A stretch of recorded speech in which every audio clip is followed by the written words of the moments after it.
Alrighty. Alrighty, let's go.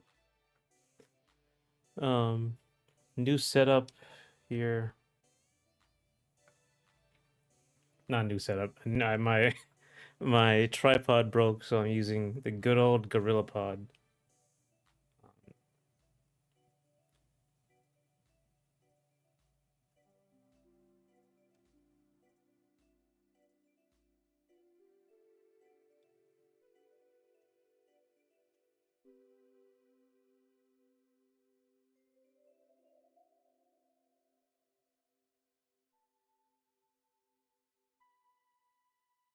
Okay.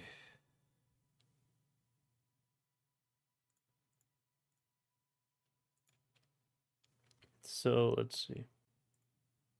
Testing YouTube.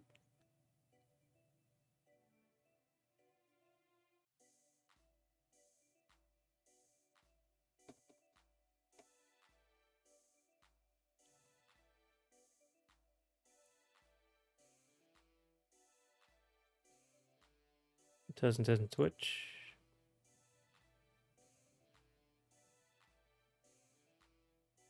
Good. Alright. Okay, so today we're going to do this.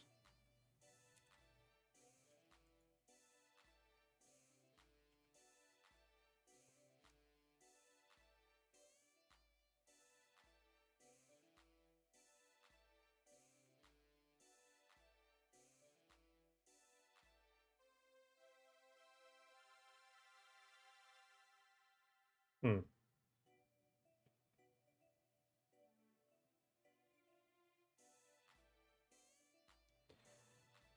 Okay, so this is how we're gonna do this. Before that, actually, I'm still working on this. Still, this is coming together. That's got it's a little weird because typically you want like the face to be the focus, and it kind of is the focus, but this stuff is really close. The legs and feet are really close to the camera, so that would be particularly detailed. Um, this is the first time I'm really doing this kind of stuff, so we'll see how it goes.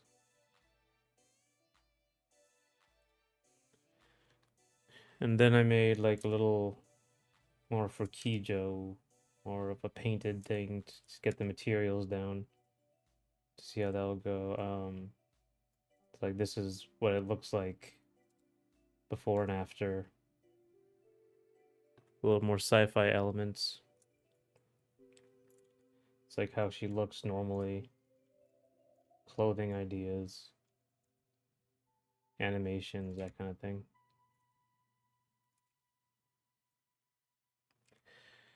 Regular civilian clothes, anyway.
Um, getting a getting a good video that's like hours long.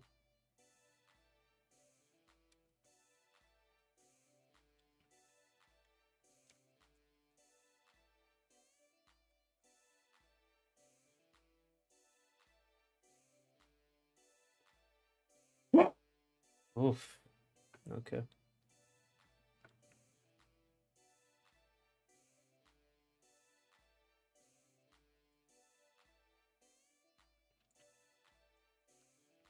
All right, no. What we're gonna do, since we have everything like pulled up, first thing we're gonna do is we might have to fix some stuff, but we'll get to it.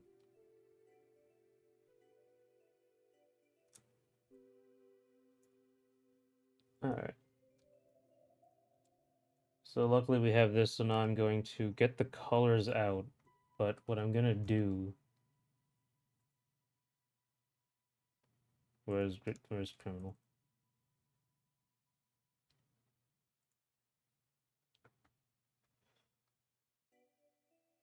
Okay.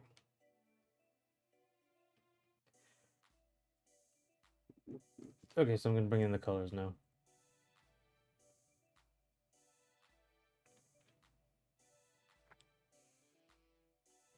All right, there we go.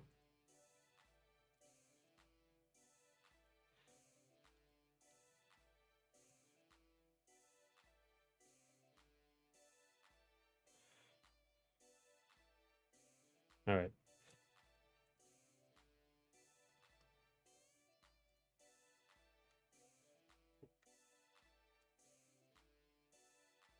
We're just gonna do with one color and then go in later and get the just change colors at that point.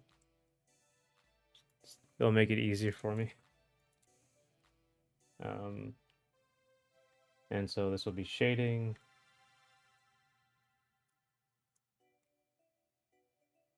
I think.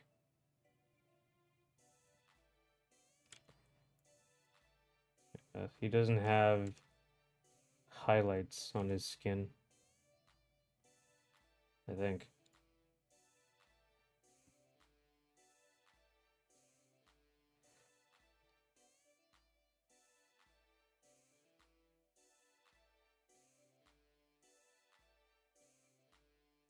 Yeah, he doesn't have any highlights on his skin, but he has highlights on everything else. So I'll do that. Alright, so first thing, shading.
Um,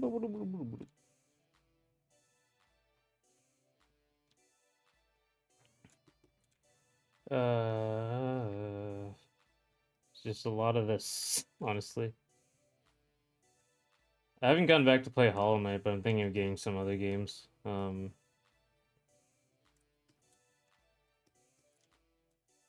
that's how it starts. You buy games, maybe you start them, maybe you don't, and then you just get that backlog going. So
Uh, let's see.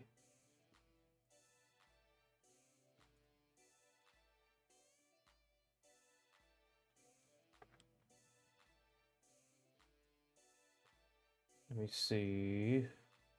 Wait, did I check? Did I do this? No, I didn't. Okay. Shading is gonna take the longest time because when you make a because it's also a part of the drawing.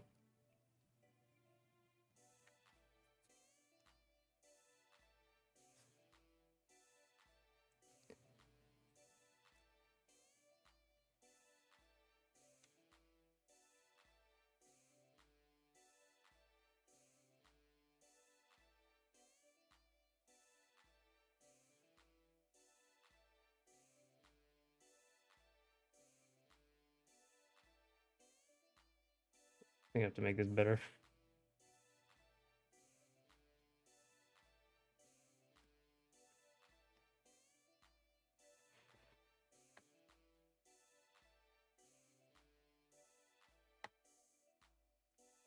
All right.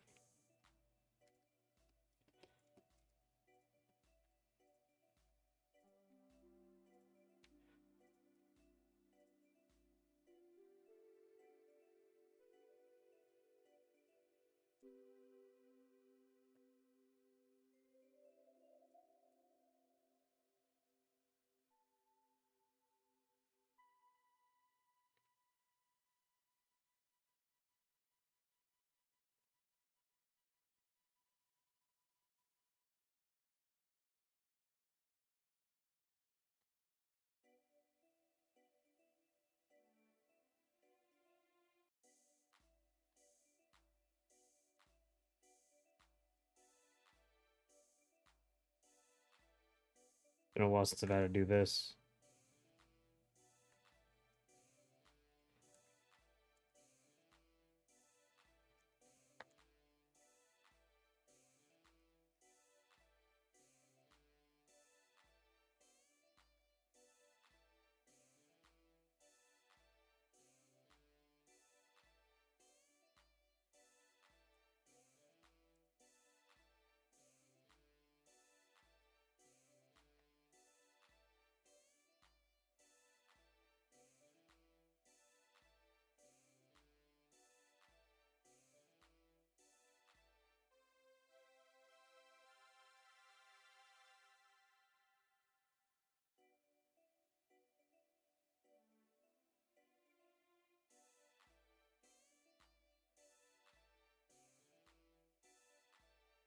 Okay, there we go. Stylize the shading a lot more. Because like I just to show what I want to show. So like I want to show this sleeve, the arm coming forward. Might not be like strictly 3D correct.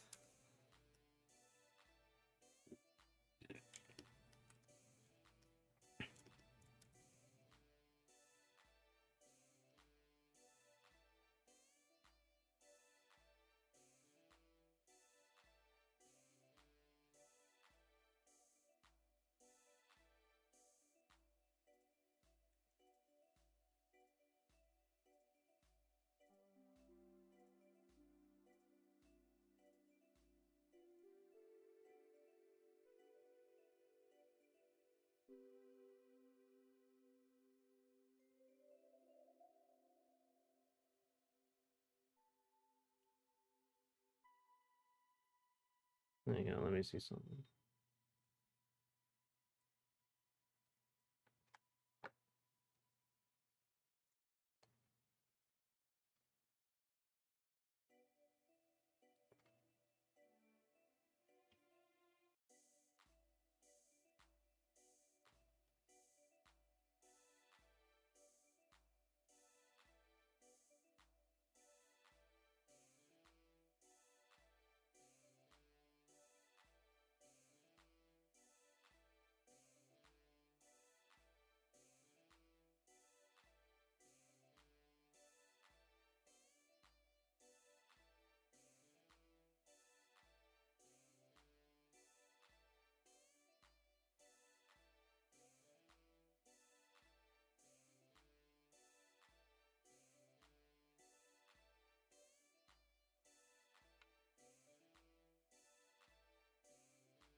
Let me look at the.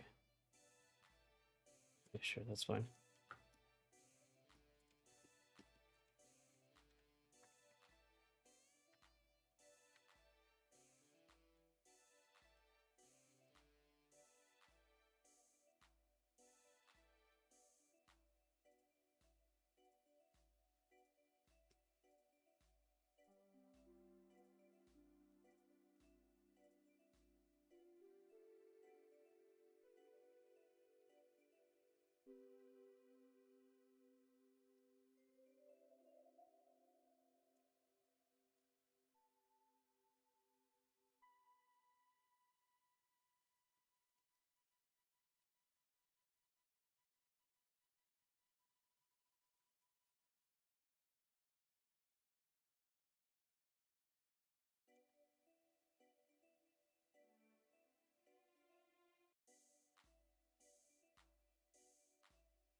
Alrighty.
Okay. Going pretty well so far.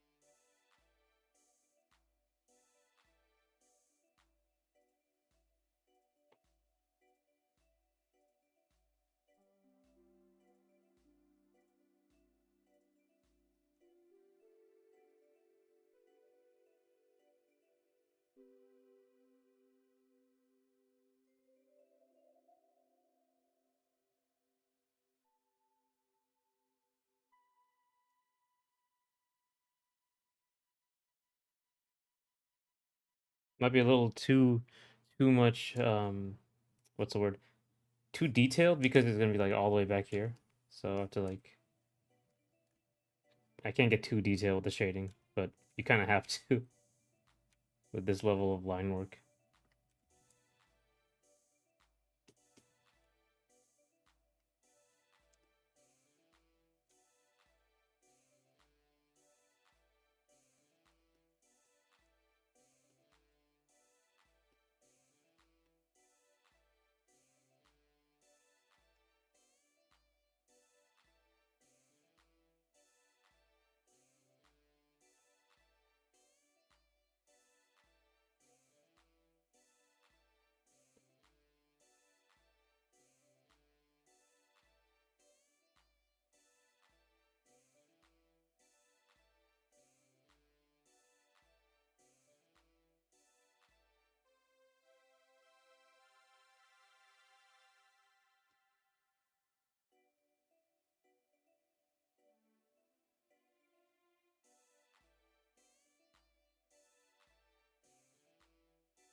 All right. Just more of this, just a lot of this. This is about as what's the word? Um detailed as drawing. It's just this whole animation is gonna be like this.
Oh.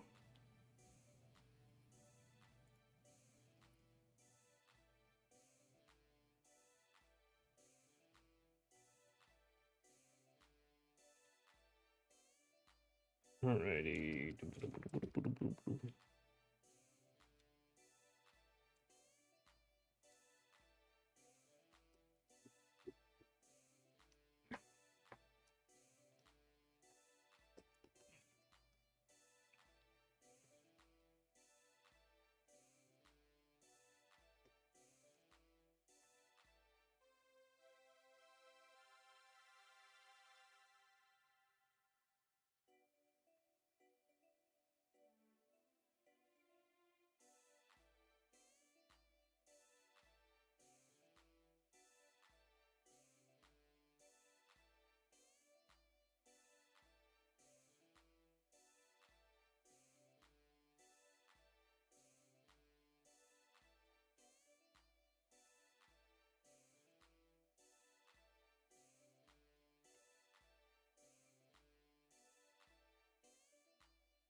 That cast shadow look weird, so I'm gonna do this.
Hmm.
I'm gonna make this clear.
Okay.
Yay, last Gogeta. How are you? I'm just I'm just working on this. Very slow goings here.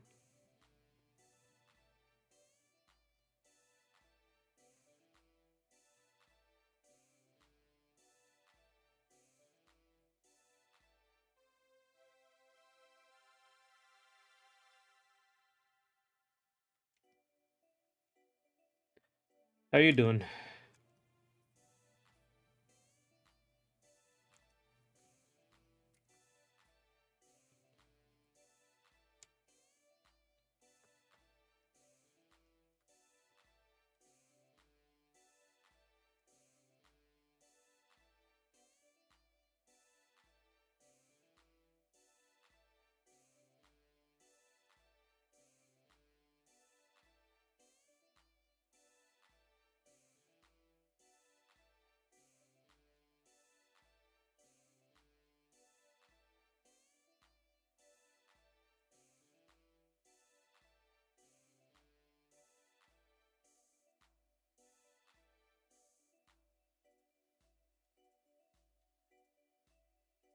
How have you been since yesterday?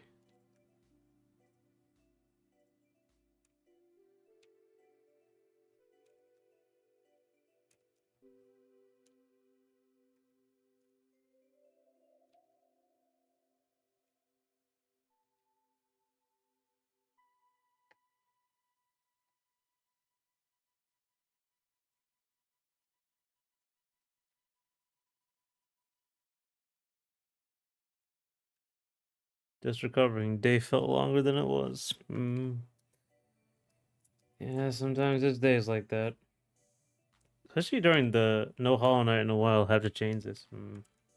Winter really, like fall and winter, when the days get or the nights get longer, the days get shorter. I remember it was always like dark when I left work in the fall. Like pitch black. Sucked.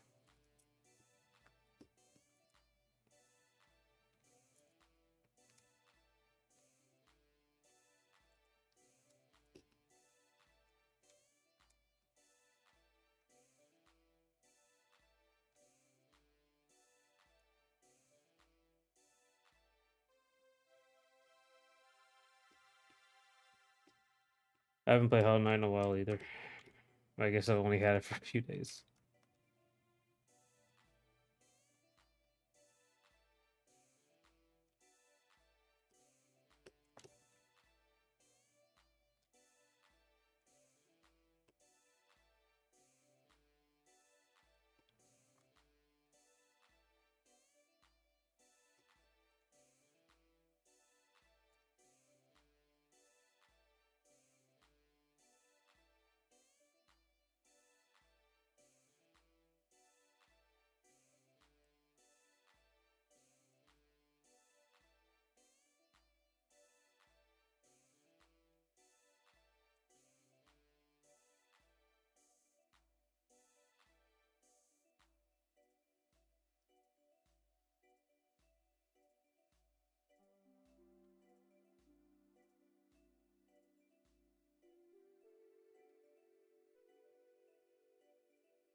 Uh, it's a lot of thinking I gotta do still.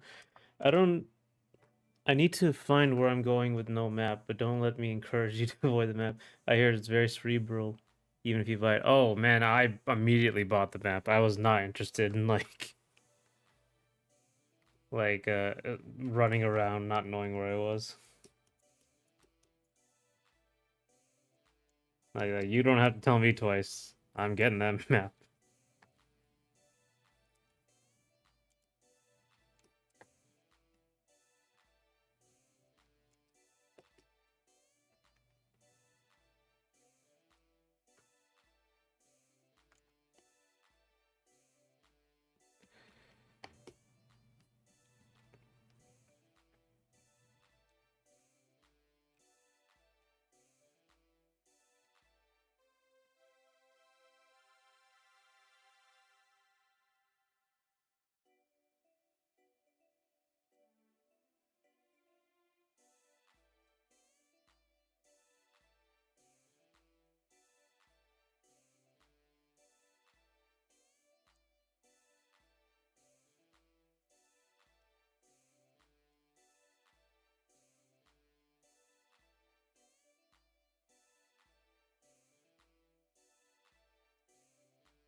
About the first map, but resisted for the rest of the overworld. Oh, okay.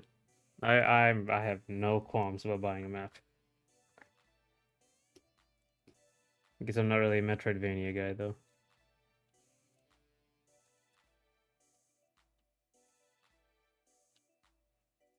The problem is it's just like it's a Metroidvania, so it's pretty slow, and I can't play games that take a long time. I have to power through them immediately. Like I beat Bonanza in like 3 days, I think. 3 days in a row. I didn't stop in the middle of it, really. You know the game is good and has strong art design when you have a good sense of where to go, even without a map. Yeah, I think for Metroidvanias you need those landmark areas that are like very different than the rest of the game. They have a different layout, have a different like thing on them, and that's usually what Metroidvanias do. Like this is the library, this is the like Castlevania. This is the Dracula room, this is the clock room. Most Metroidvania give you maps for free, don't they? Hollow Knight is an exception to that. Yeah, I think these days Metroidvanias give you the map uh basically for free, if not completely for free. Because like in Prime you had to go find it per area. Um but it was a lot easier to get around in Prime. The old ones didn't, right? Metroid 1 you gotta use graph paper and stuff to figure it out. Ah!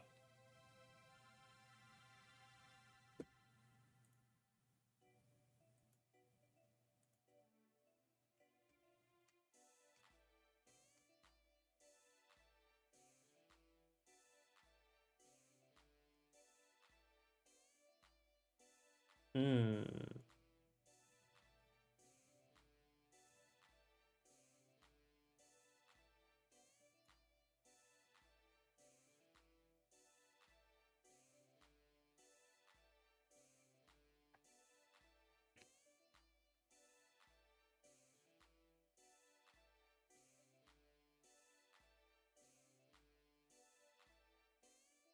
Have you ever seen like the full like because the pixel the full like full size maps of these old games like Zelda 1 or Metroid 1? I think cuz they're the size the pixel size is like um set so you can like you can see the whole thing. Yeah, there it is. It's cool. I like this.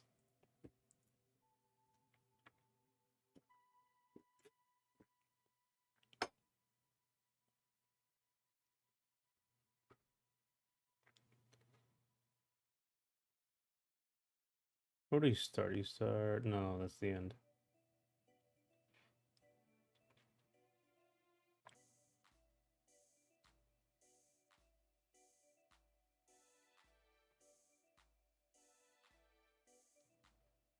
I'm trying to find out where you start at the bottom, I assume.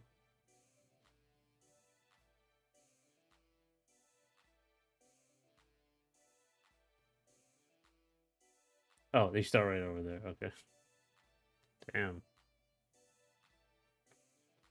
Do you mean the games where each screen is a section of the map? Yeah, like Metroid 1, or no, just like in general, like those old games. Metroid 1 has this stuff too. But I'm looking at the Metroid 1 map, the full one. You can see the entire Zelda map now, nowadays.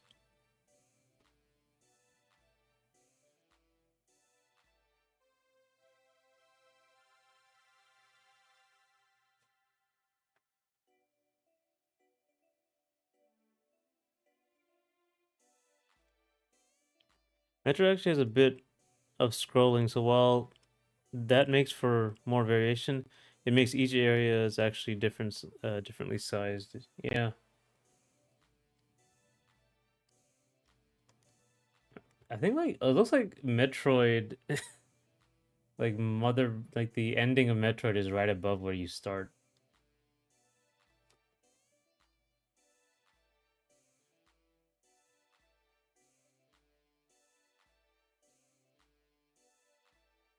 all the way down there, and then you have to go all the way back up. You go up and to the right, open the entire game up. You go back, you have to go to the ending. Interesting.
Okay, I think this is good for the shading on number one. So now I have the simpler aspect of just uh,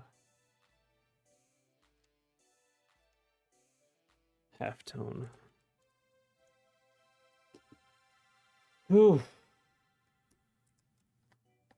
So basically, what I do with halftones is I don't put on the cast shadows. I only put it on the form shadows typically to have some more turning. It has to be big. It looks weird here, but like it'll add this subtle effect over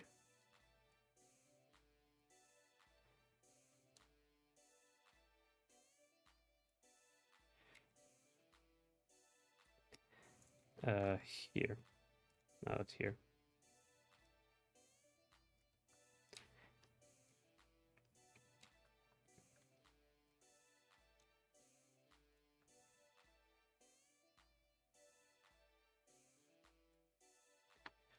Look up the Final Fantasy Adventure map. Fantasy Anime has it. Okay. Final Fantasy Adventure.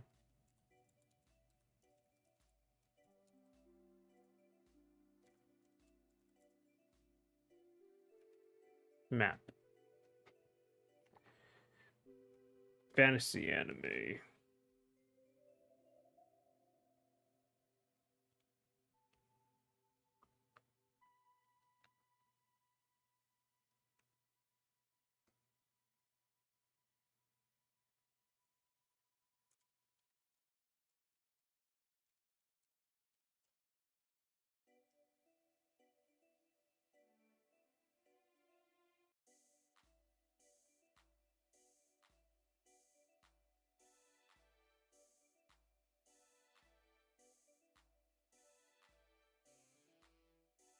AKA the original GB 1991 Sword of Mana, but they're afraid to use the mana branding.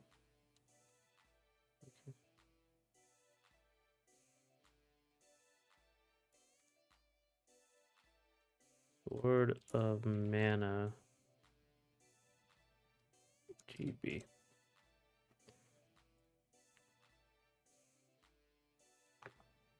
Huh.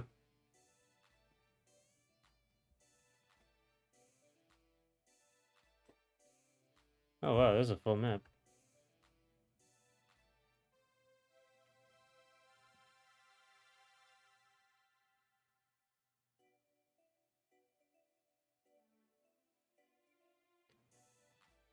Tons of these maps.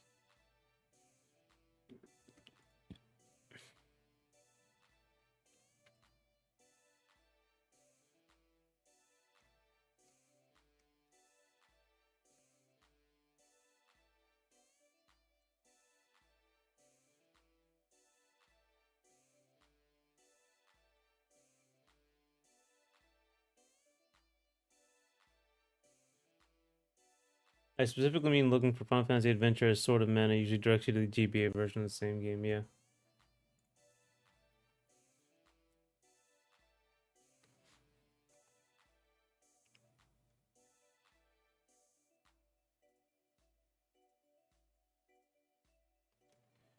Here. Big, big, big map. Okay, I see.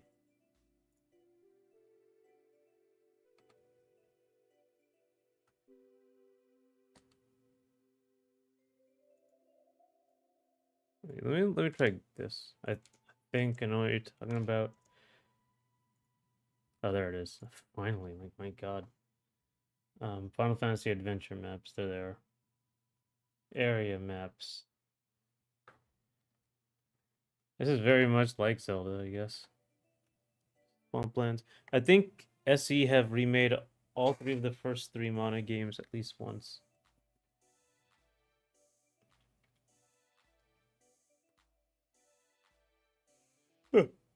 Oh, oh.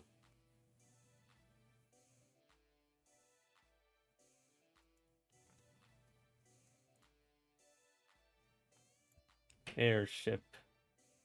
To the airship. Okay. Huh. It's not that many.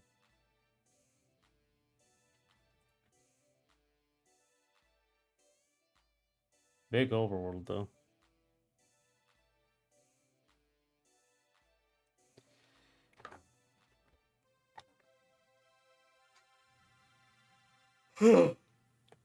Yeah, Mana is effectively a less puzzle-focused Zelda from what I've experienced.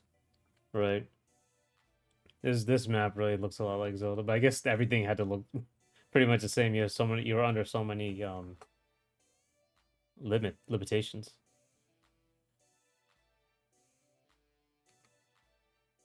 Yeah, and stuff like yeah.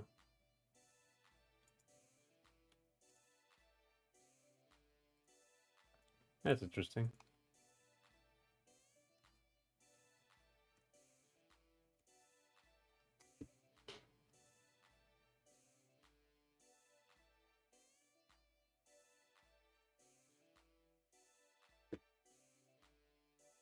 More RPG, less puzzle.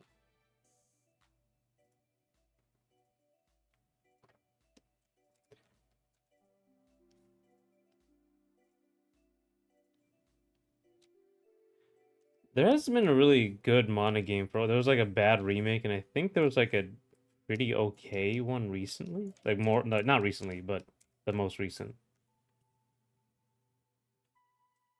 And they made a terrible 3D one. At least the look of it, since I never played it. Maybe the gameplay is good, but I never. It just like the look of it was so bad. It reminded me of the Golden Sun remake, like beautiful 2D sprite work, and then oh my God, why the mediocre 3D handheld 3D.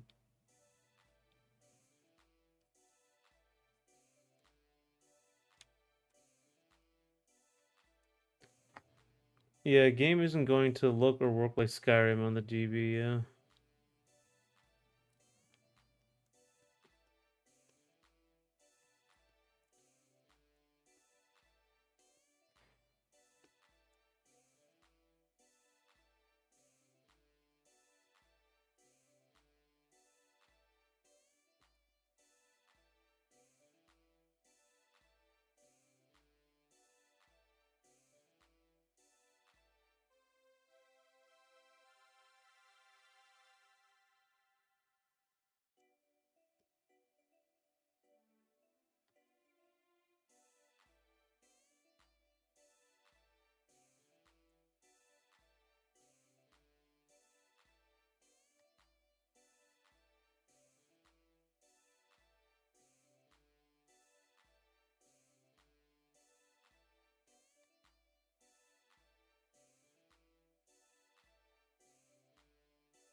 Uh, do you mean the PSP Vita Secret of Mana or Trials of Mana remake? I assume you don't know about the newer Visions of Mana either.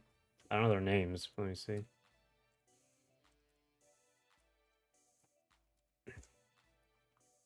Oh, I don't know about Visions of Mana. This looks nice.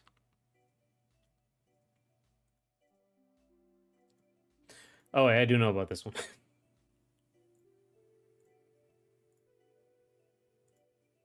But I think there was the let's see. It wasn't the old one of the I think it was Trials of Mana remake. I'm not a manatic. Made up term for mana fans. But I like Trials of Mana remake quite a lot.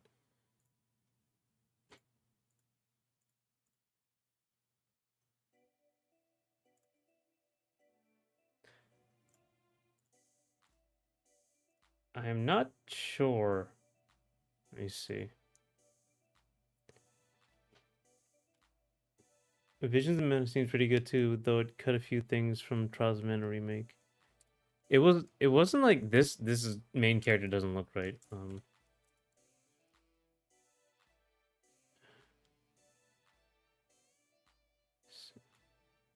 Secret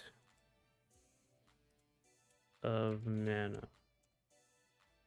It was Secret of Mana. Secret of Mana I think was like the remake. This was disappointing.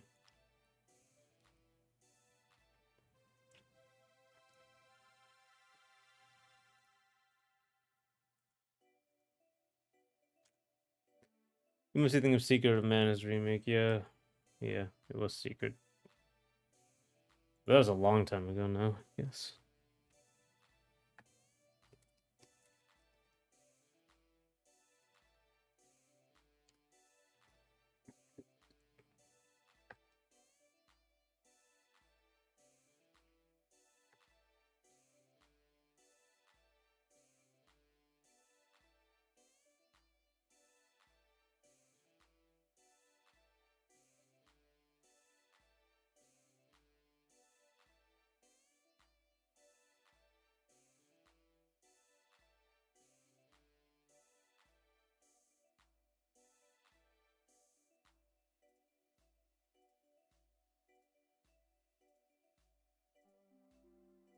It does even have.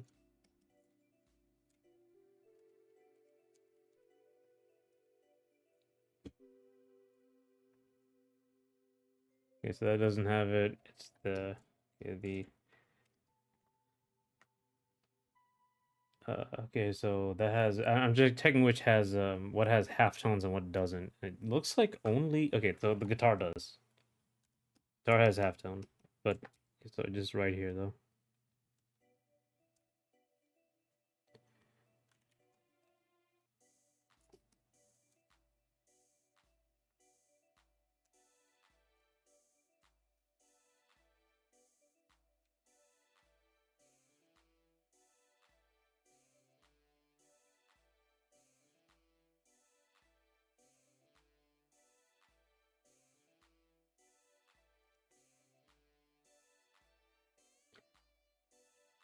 Uh, I actually have what's your favorite action RPG art wise? Tales of action RPG. Let's see.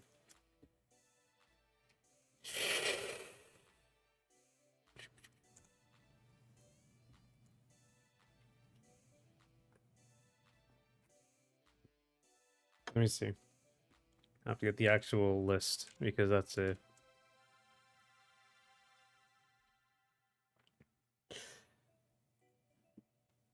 The problem is like Tails hasn't aged well. The in-game art for Tails hasn't aged well. Even if the let me see.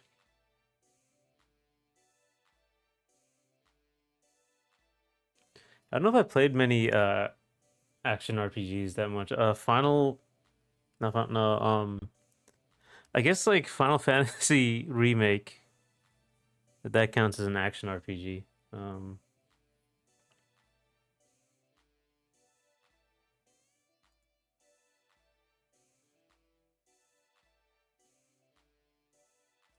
Assassin's Creed the second one. Assassin's Creed 2. Bastion is also really pretty.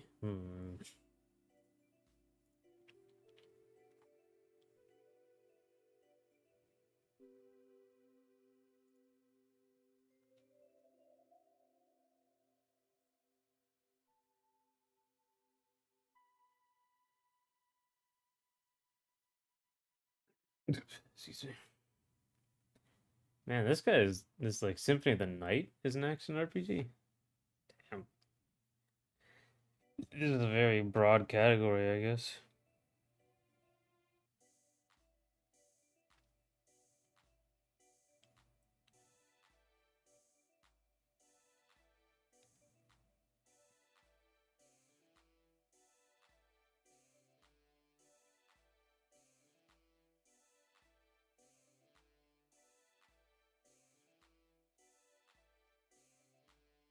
I guess it'll be Final Fantasy. It would be between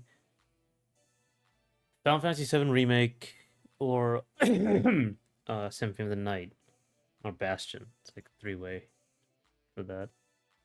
That's one I can think of. Um, I thought AC only went RPG later on than 4, but if it's a game you like the art of, that's what matters. Does someone name OOT as their favorite action RPG? I haven't seen it on this list. I think they're counting like action RPGs as having those continuous upgrade continuous upgrade elements like leveling up, where it's like where it's a it was always like a gradual curve as opposed to Zelda, which is like nothing and then you get something and you level up and you get something and you level up. Like it's tied to progression, whereas you can grind in RPGs. Like Symphony of the Night, you can level up forever and stuff like that. Final Fantasy games, you can level up a lot. I think that's really important to an RPG aspect. At least that's how the internet's been defining it, as far as I've seen.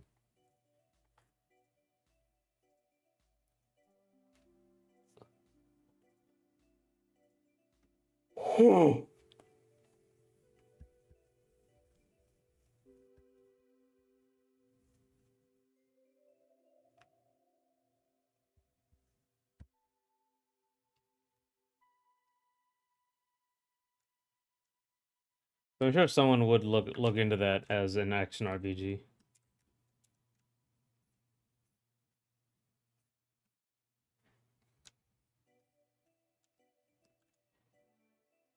Monster Hunter is in a similar spot to Zelda, believe it or not. The armor weapons carry all the stats, not the hunter. Oh, okay.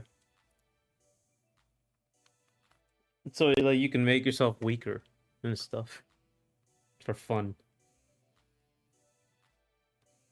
And you can expand it a little bit more and say like there's a lot of games that ended up having RPG features. I can't remember what time period this was. Um, but you have stuff like Mass Effect, which is like a shooter RPG full on. But there's like a lot of shooters with RPG elements. I remember that was like a fad. Even things like Resident Evil 4 has like this progression sort of element to it. But it's more like tied to your guns. So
okay.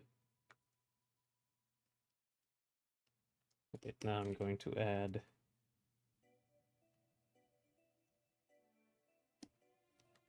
the lighting.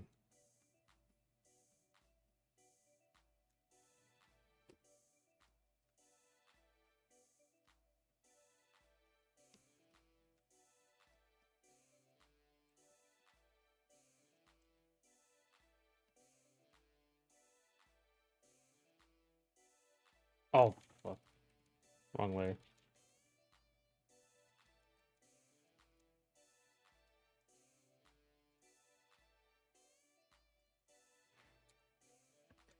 I'm actually very interested in Monster Hunter speedruns, as there must be a lot of min-maxing, as they can't waste time grinding to get good stuff, but have to capture things quickly. Actually, let me see if there's like, when is GDQ? It's in the fall, right? GDQ. Games done quick. January. That's awesome. Games done quick. Okay. That's a GDQ, but where is GDQ? GDQ.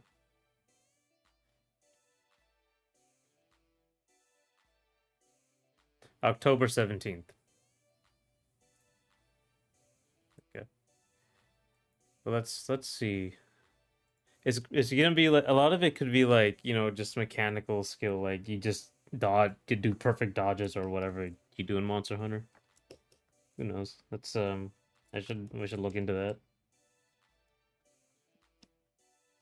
Because like I know like a lot of RPG speed runs are like you're always at the lowest level for the speed, but you have to be perfect. Um Monster Hunter Rise has a speed run under 50 minutes. Monster Hunter WoW has one under 2.5 hours. Huh.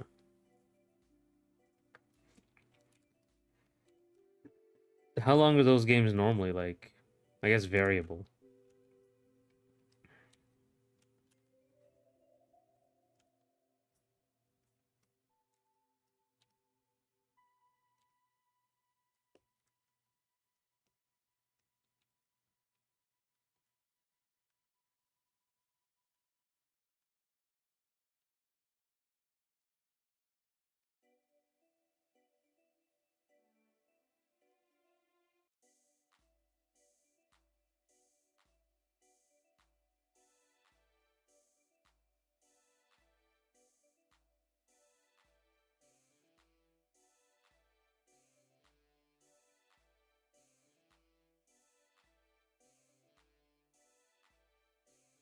These are normally speedruns up to the first set of credits and normally single player. Right, the fastest category.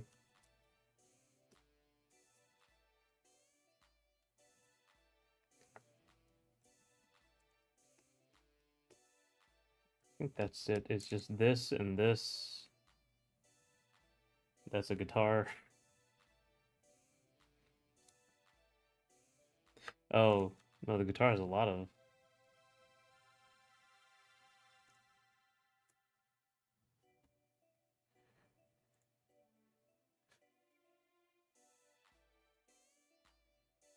Oh.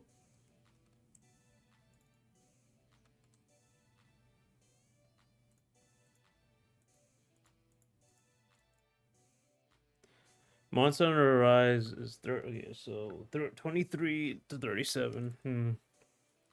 That is a significant change.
Mind that normal people take close to 100 hours, if not hundreds, because they're bad grinding for specific drop or doing other objectives. Yeah. It's got to be like there's a lot of mechanical skill involved. I gotta think that's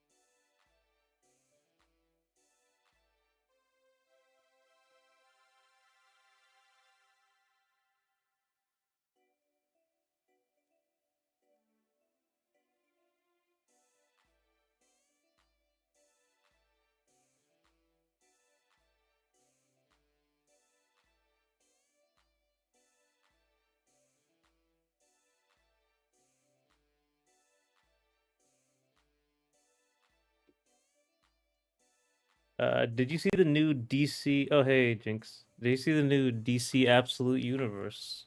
Yeah, yeah, I saw some of it. Has a goofy premise, but a very, very comic booky premise.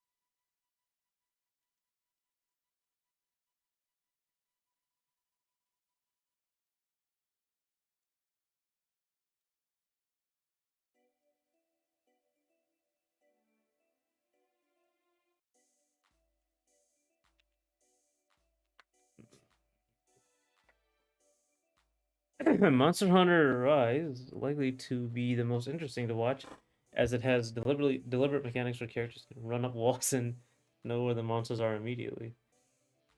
Everybody talks about Batman and how horrible his life is, but nobody talking about Superman and how sick his new cape is. The Absolute Universe is like it's like an alternate universe DC thing where like they're significantly different. Like Superman, Batman, and Wonder Woman and everyone has significantly different like origin stories, and they're really trying a bunch of new stuff.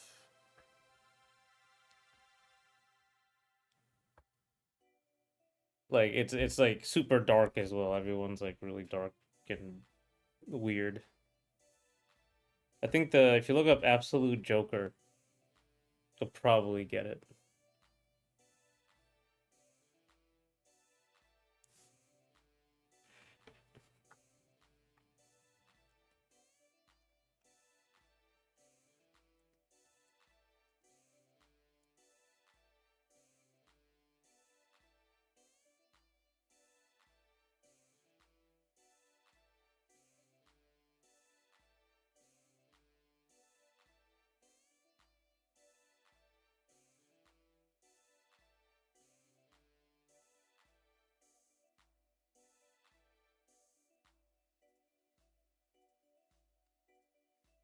Do you see the new design for the Joker? Yeah. Yeah, it's pretty. I'm not sure what's going on there because I haven't read into it as much, but it's fucking something. It's crazy what's going on. Absolute Joker has a fedora. So yeah, but like I think the new look for him is like what everyone's talking about. I can't remember what the backstory for Absolute Joker is. I don't think he starts out as a villain though.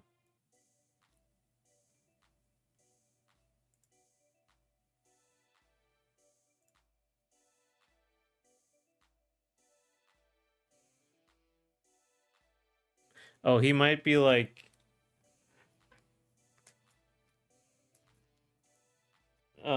I think he's like the rich playboy in this universe, and then the something changes because Batman's like a regular dude in or like sort of a regular. He's like a I don't know middle class guy in the absolute universe.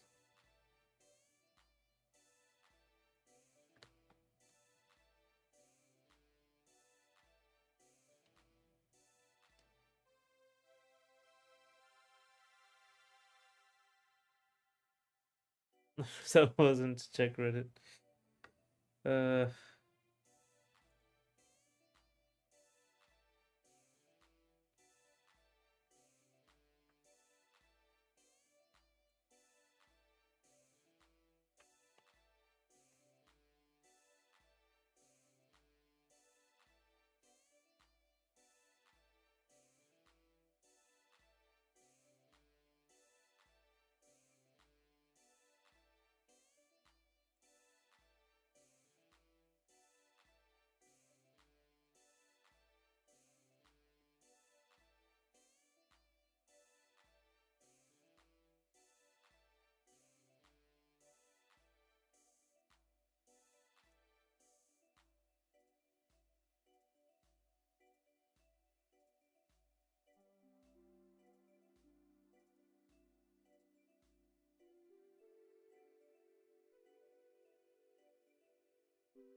okay.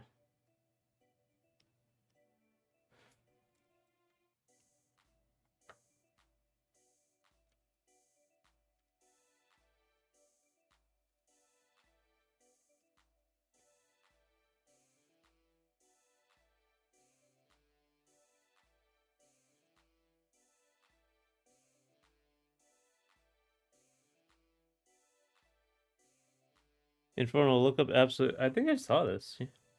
Absolute you Superman. Did he get a new one? I like the volcano arm.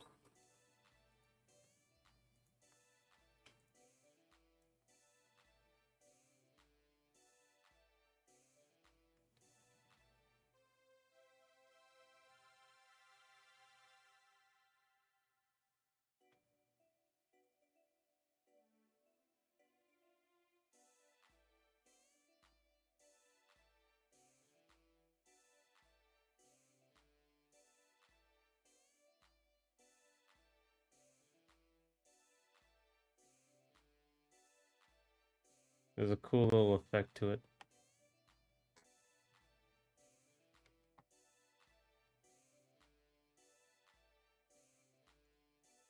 I mean, his whole suit has like a cool little look to it.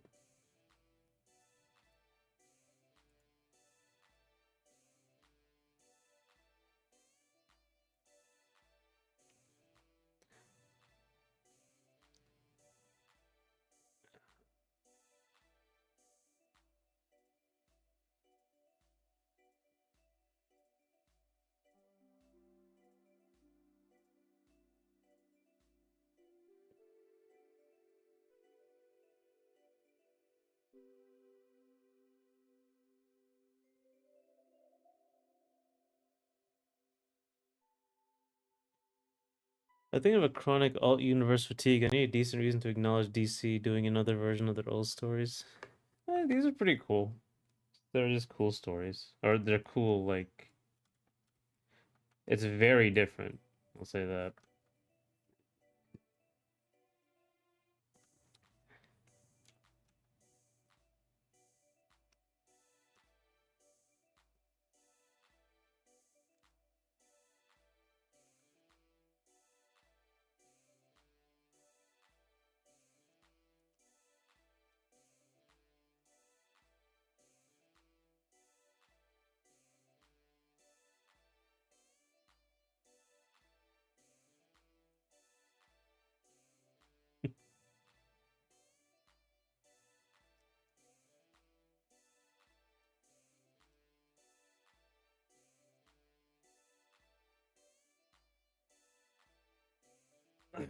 I went to the gym for the first time today. Oh, congratulations. The concept of the Superman who was raised in Russia was cool, but never caught up on that one. I like that one because Joseph Stalin was there and he had a good mustache. I'd rather try out another original story if I can, and that's what I mean. Also, we are from the same country, so Jing. Okay.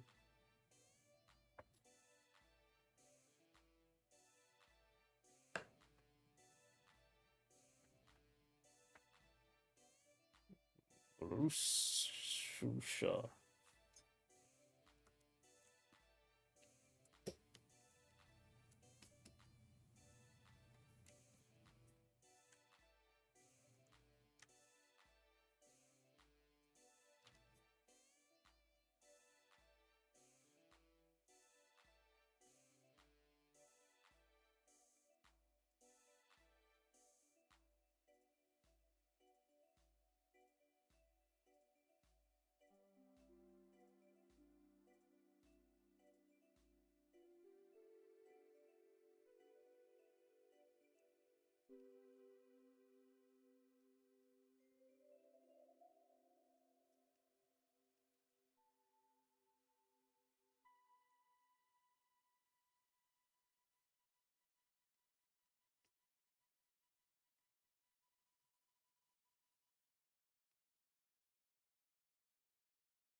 I wasn't talking about Russia. Oh, okay.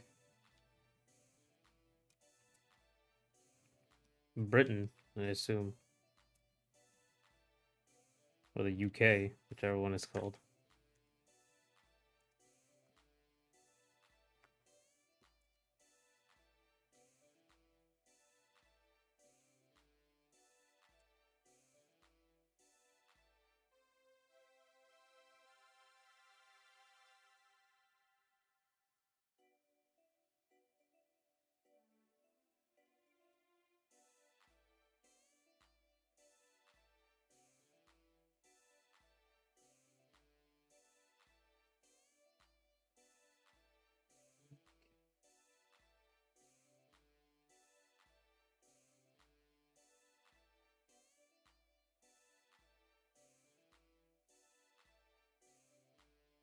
H-I-J.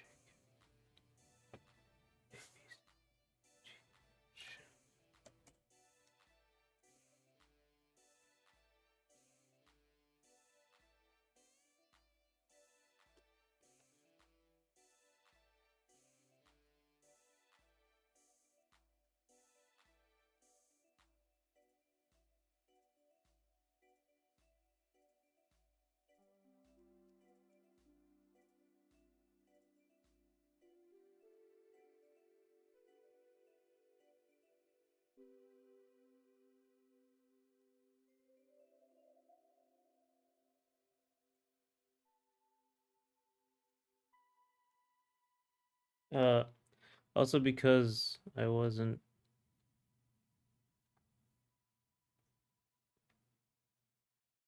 Youth Fish. He was the one from the UK. Oh, okay.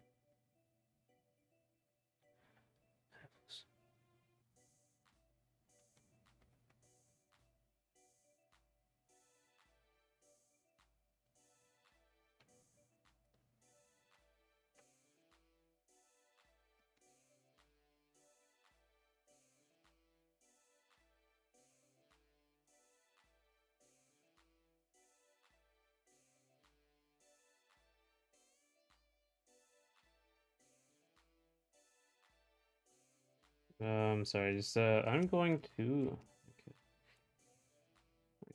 here, here.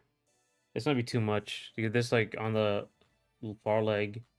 It might be too much of a change. Because it's like no light and then all light. So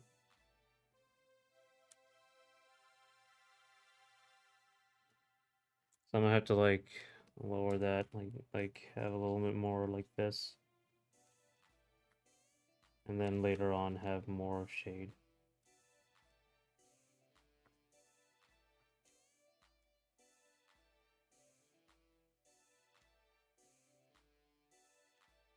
All right, I think that's actually no, I'm not done. What am I saying? Not even close. Just going.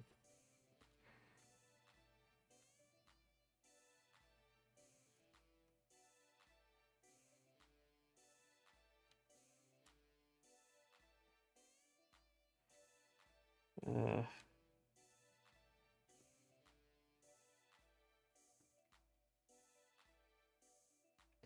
so I just gotta quickly get this sort of thing done.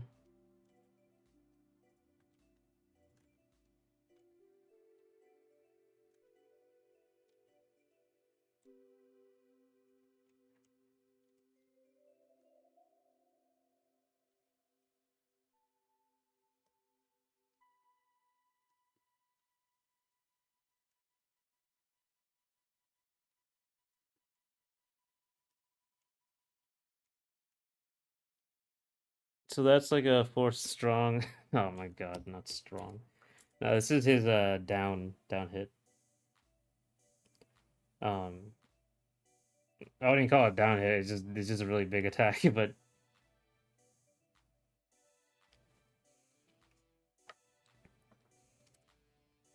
the timing's completely different in game. But that's fine. I don't need. I just need like a rough thing for this.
Um.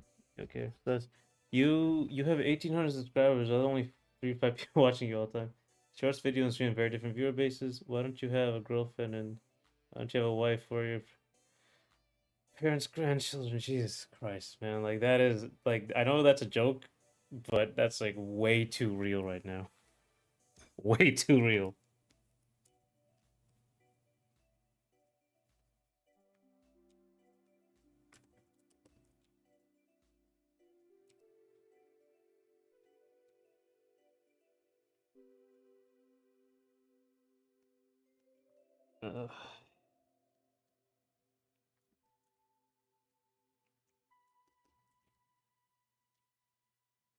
Uh, okay.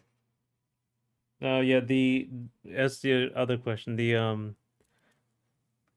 The subscriber stuff and yeah, shorts, long form, and streams are just different. Like it's like people come and watch shorts to watch shorts. Um they're not necessarily interested in like your long form content. It's almost like different websites, actually. That's how I've had it described to me for marketing.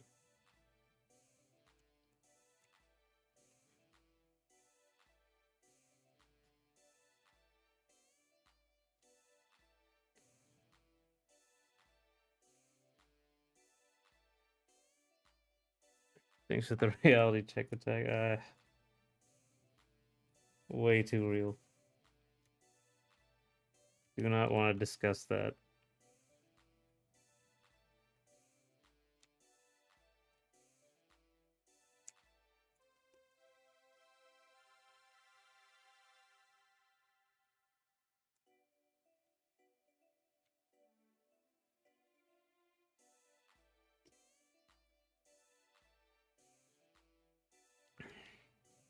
Mm,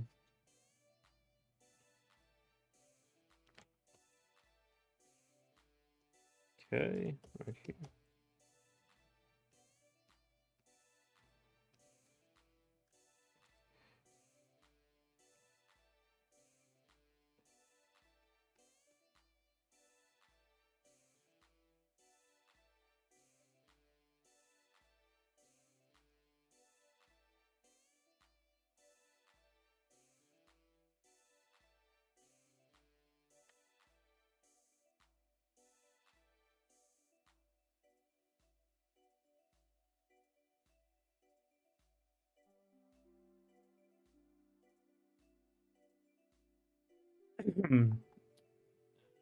Positive is that you seem to get people asking for a Steam Link regardless of where it is. Yeah, it's a minor. Wop wop wop wop wop. Dot fuck them up. That was a great song.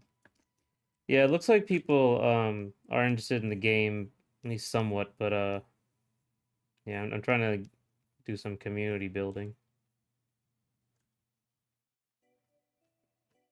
Like, I really have to make some long form videos though. I have to do the easier ones. Since I'm trying to do like the hard ones because they're a little more interesting, but the easier ones I think I just have to get stuff out there. You have to experiment more.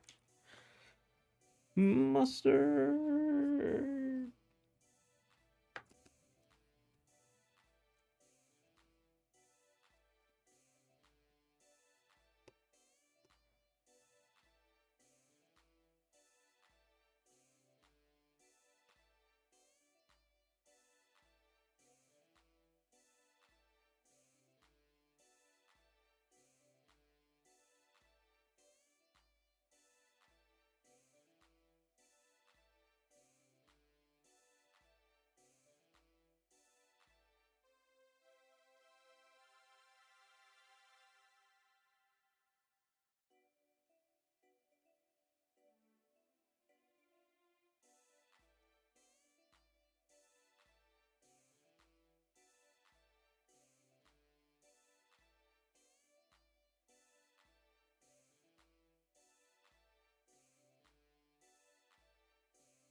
Okay. How's the Reddit gone?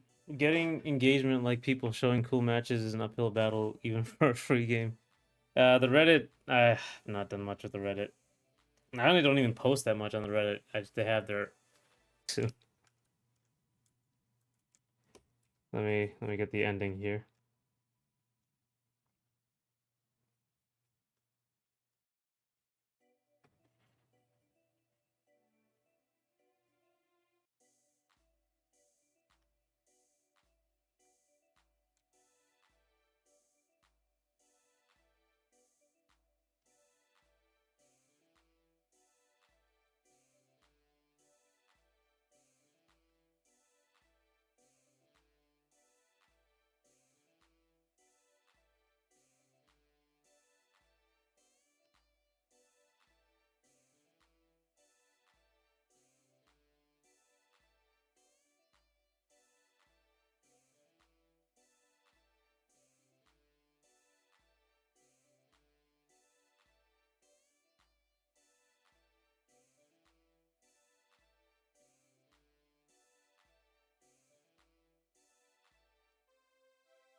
It's lagging. Yeah, okay.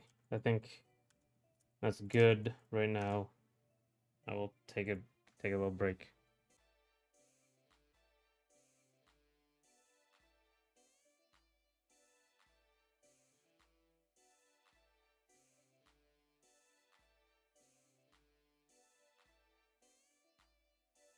Lipton came back, Reddit heard us and added lag. No, we're getting this game before GTA 6. I mean the game's out. The game's out. I got the games out before GTA 6. You'll see the next frame of this stream after GTA 6 comes out. But yeah, I'll be right back.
Okay. Okay. Uh,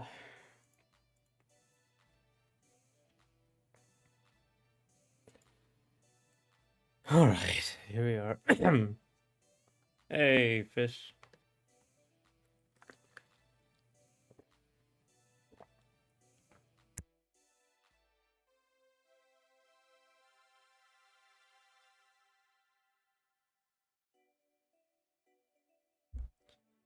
Oh, okay. We're back.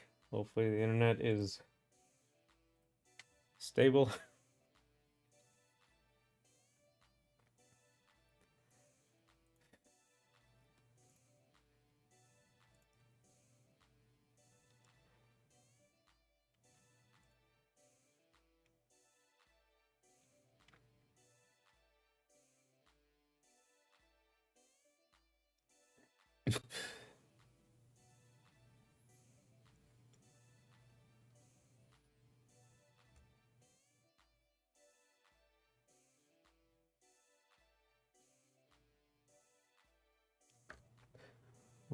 Yeah, defeated. Yes. I saw an opportunity and I took it. I have become a legend.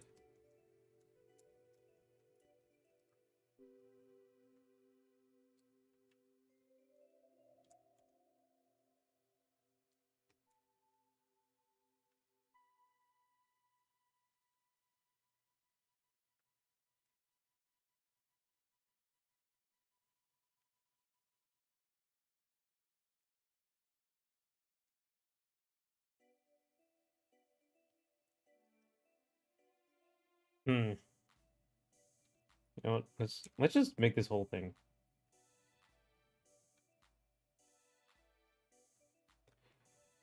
Let's do this.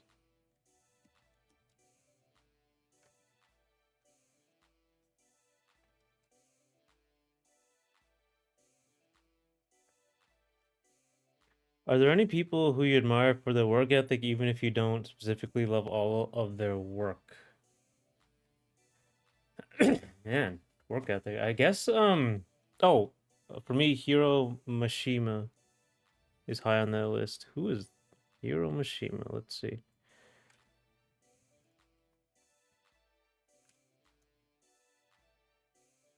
Oh. Oh, right. Okay, yeah, okay. Yeah, for manga, it's gonna be a lot of them. I mean, it's gonna be what's the JoJo guy, Araki. He's pretty. I'm assuming Sakurai's that as a cheat answer. Yeah. Um, Araki from the JoJo manga is pretty insane. Oda, like I'm not a huge fan of One Piece, but Oda, crazy work ethic. Um, hmm. I guess a lot of actors you don't really hear about like the process of acting a lot. But when you do, like I guess like Leonardo DiCaprio, Samuel L. Jackson is another one because like as funny as he is, as memey as he is, he does a lot of work. Who's the other one? Who's the other guy? Fuck, I forgot his name. Saruman. Christopher Lee. Christopher Lee has been like 200 something things. He works a lot. Hiro Mashima was drawing multiple weekly manga at a time and has been working on a game dev and more. Wow. Yeah, and he's gotten like Rave Master and Fairy Tale are really big. What else has he gotten?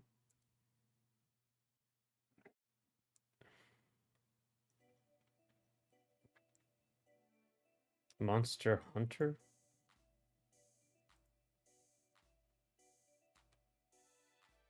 Oh, no, that's just the Monster Hunter stuff. I don't know what Using Zero is, but he's done a lot of stuff.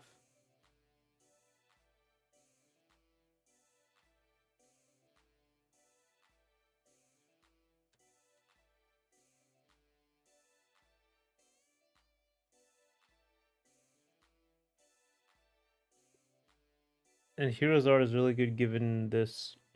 Not that he didn't have assistants. right? His MH manga is mid. Oh, okay. Yeah, he has like a couple different mangas.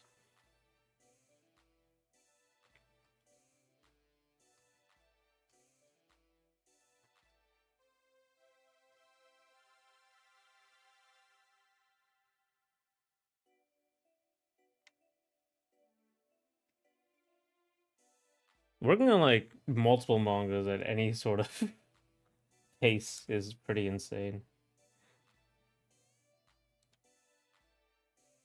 They're pretty crazy with their staff, honestly. Not their staff, I don't know what the word is, but with their manga artists, they're like very strict.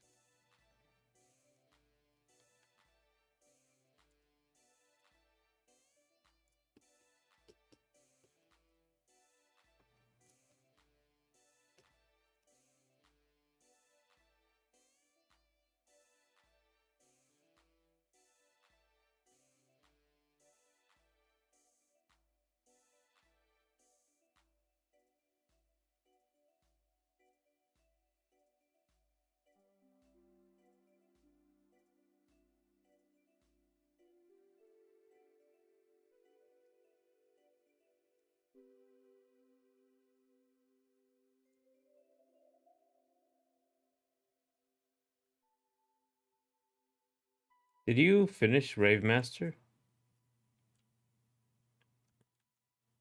Because there was I don't know about that ending. I won't talk about it, but I don't know about that ending.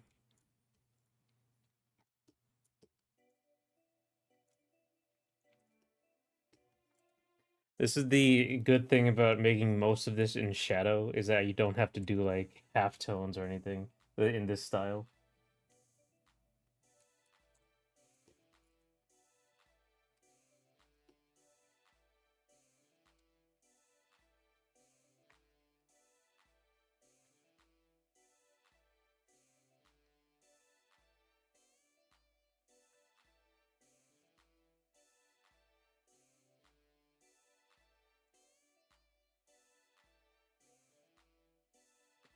And Fairy Tail isn't over too. He limited himself to storyboarding the continuation of the manga while doing Eating Zero for himself. I've only finished the original Fairy Tail manga from him. Okay, I won't say anything about Rave Master.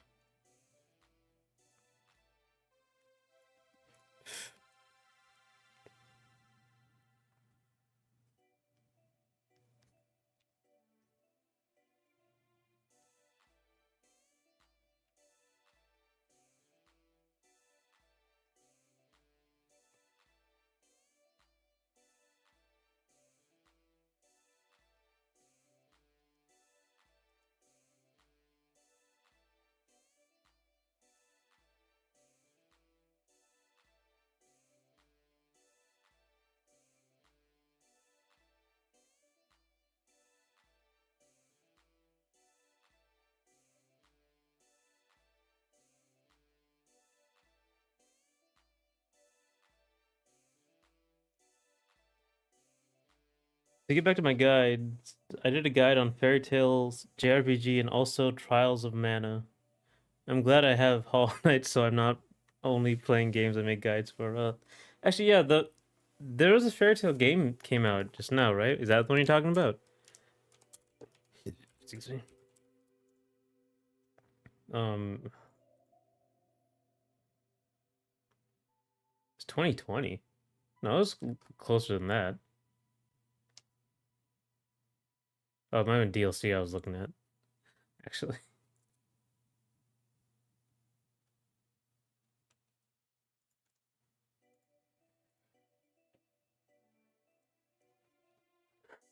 No, I meant the first Koei Tecmo game. Oh, okay. Yeah.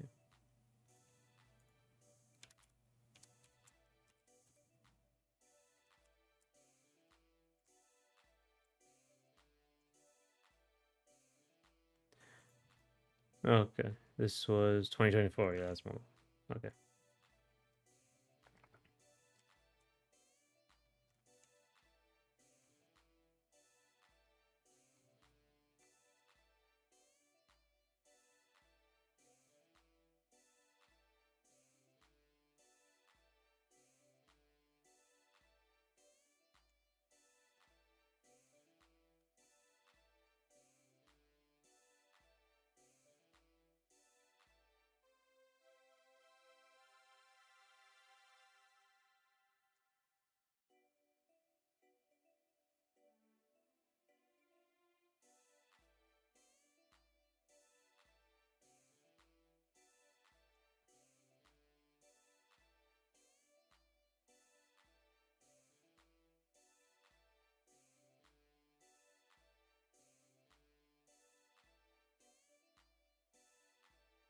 There is also an Eden Zero game, but it didn't seem to be very good.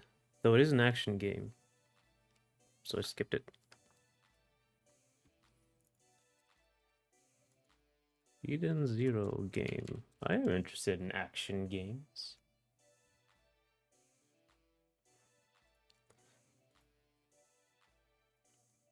Demo announcement.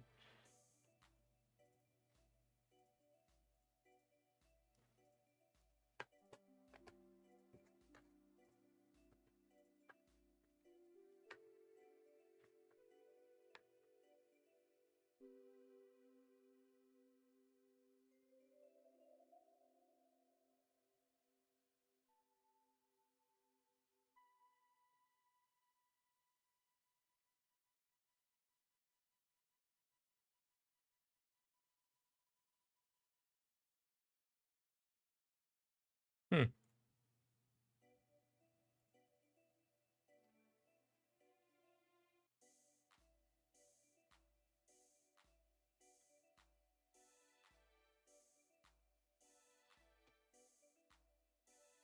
There is a demo for Eden Zero game. I didn't finish the demo, but it did give me the vibe that it would get much better. Huh. That's interesting. It's a trailer. The trailer didn't have much on gameplay, honestly. The demo trailer.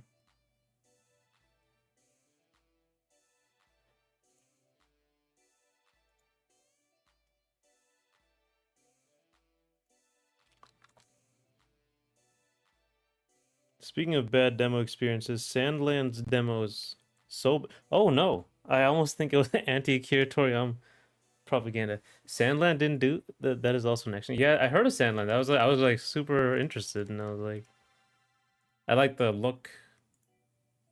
It was interesting because I didn't read this thing, or I never knew about this thing, and it has like Toriyama little tank designs, those cute little stuff.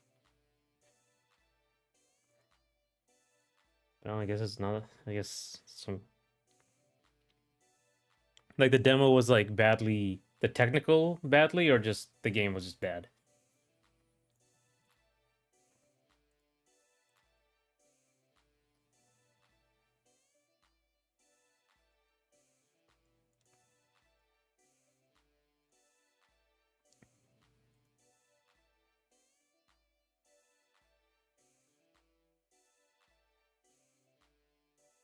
The demo is worse than the actual game for Sandland. I don't know why they did. Oh,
technically it ran fine, but it was like they selected settings and a slice of gameplay which was engineered to make it more repetitive. Hmm.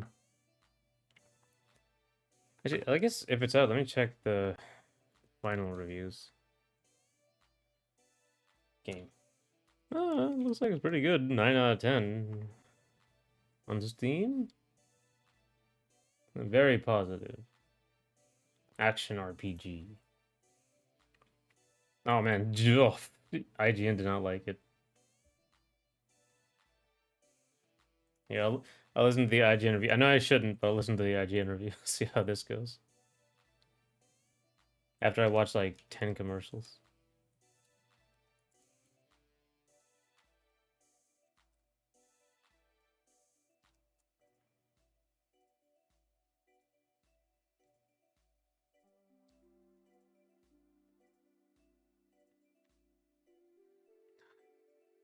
There's a TGS is this week. It's like in on the 25th, Friday or Thursday.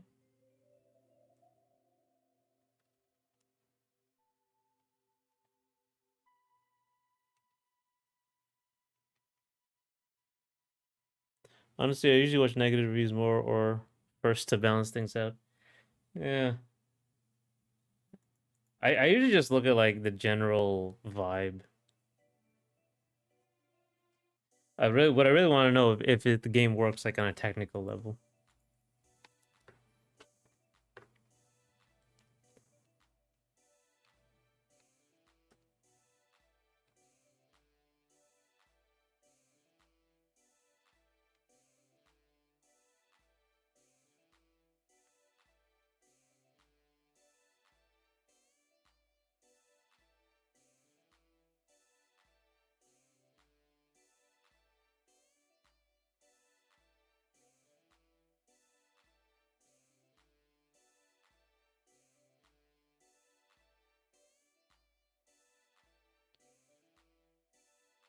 Constant glaze makes me suspicious, but Hollow Knight deserved the glaze. I guess I guess I usually just watch the game. Honestly, if a well-written positive and negative review align and the game sounds cool, that helps me get interested. Yeah, I usually just look at like how what the game is and like yeah, the general vibe of like people. You know, everyone does let's plays of everything, so like you can generally get an idea for new games anyway.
That being said, a lot of games I get into have very few reviews in English or barely any gameplay.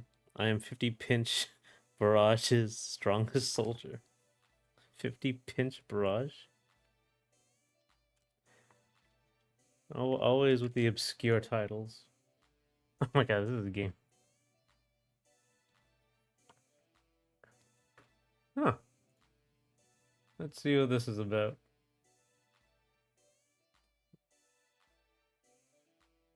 5 reviews.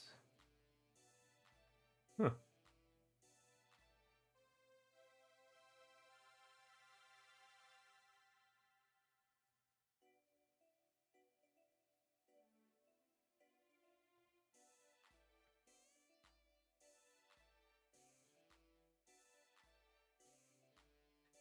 Is this kind of like I guess Pitfall sort of what's like a you want to be the guy? I don't know, I can't remember that game. It was weird.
Is it a cinematic platform with like another world, but linear series? Oh, is like but a linear series of pinches. What do you think of the eShop or know about better eShop? The eShop, like the Nintendo eShop, it's okay. There's usually a lot of shovelware, right? Or some nonsense, I guess.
Even though it has good reception on 3DS and zero reviews on PC Switch. Yeah, it said it was an old DS game, and apparently it's the re-release. Excuse me.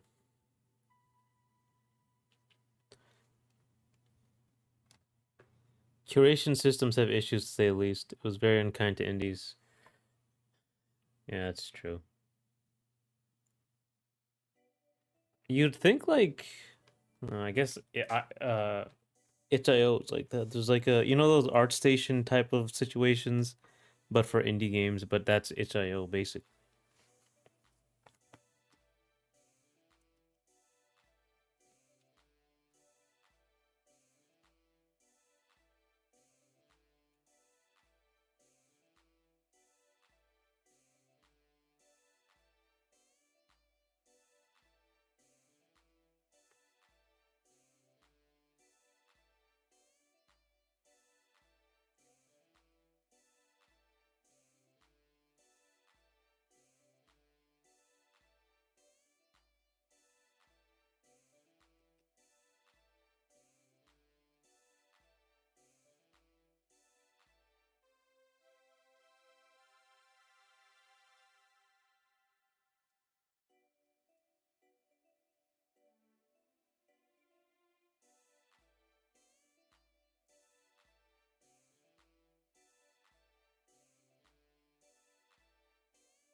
What do you think the best curation system was?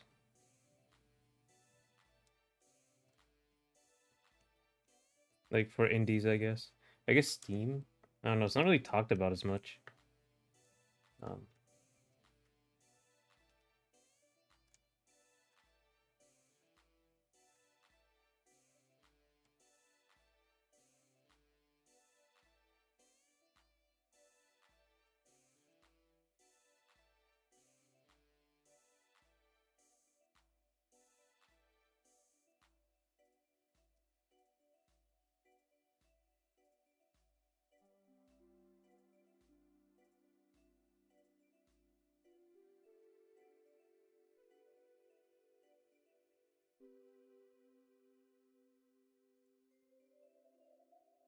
you may have missed a comment about better eShop. I think the eShop is actually kind of okay, even Switch, but algorithm and curations have issues.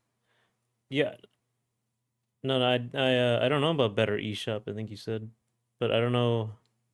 Like, is that like I should look it up? Oh, oh, okay. Oh, it's created by Nintendo Life. I thought like, oh, it was just a meme.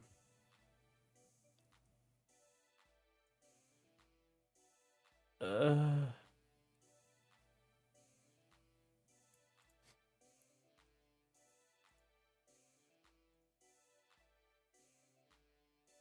Steam doesn't really curate now, but it does have a shop for every user, which is good and bad. Yeah, I mean, yeah, I guess everyone's kind of went that direction.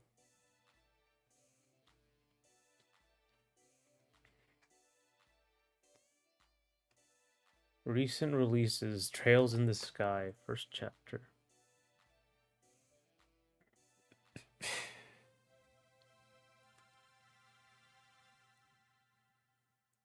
Switch 2 edition.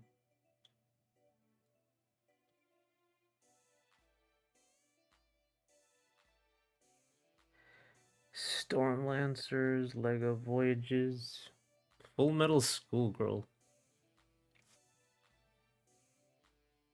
Better eShop is intended to clean up the eShop, but ended up filtering out thousands of unknown games. Yeah, I guess it does say like too much shovelware, acid flips, and hentai games. There was quite a few hentai games. Um,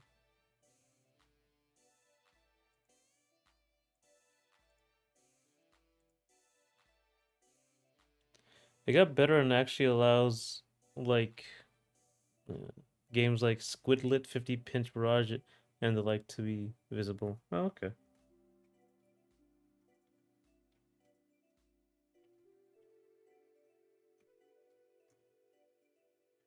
Discover the Exit 8 Nintendo Switch Edition.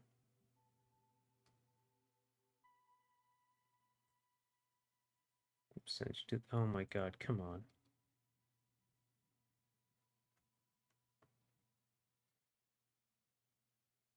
Death on the Nile. And Better eShop also did not filter famously bad games like Room. Oh, Room in the Night Sky. I've heard that. Who made a video on that? Was it Game Grumps? Might have been.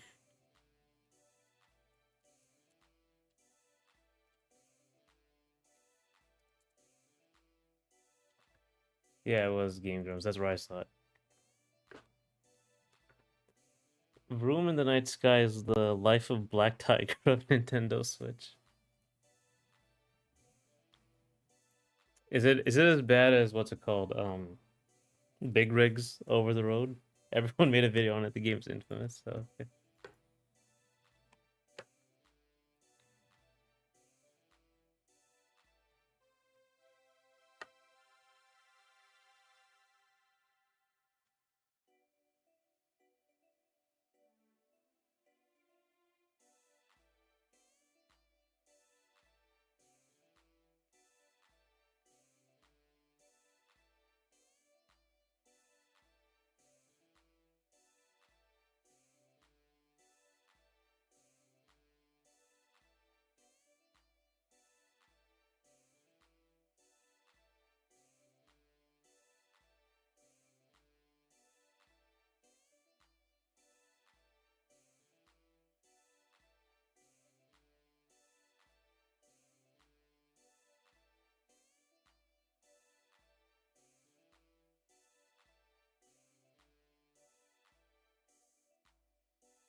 I doubt Room in the Night Sky is that bad, but it was a launch title and was very bad value proposition, releasing on the same day as Breath of the Wild. That's like a triple punch of failure. I haven't played any of them, but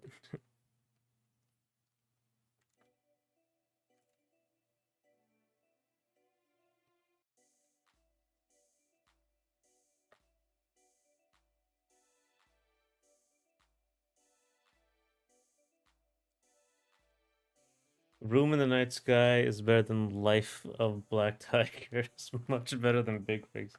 My God, Big Rigs is still the absolute king of fucking garbage.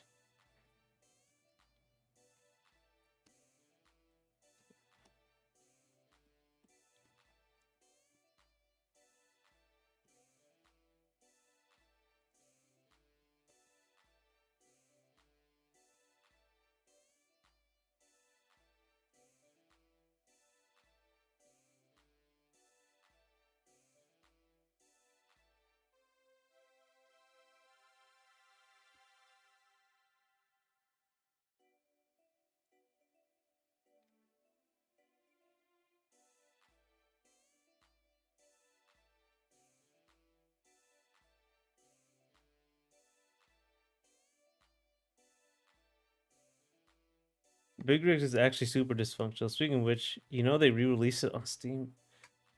Why? Like, is that company still around?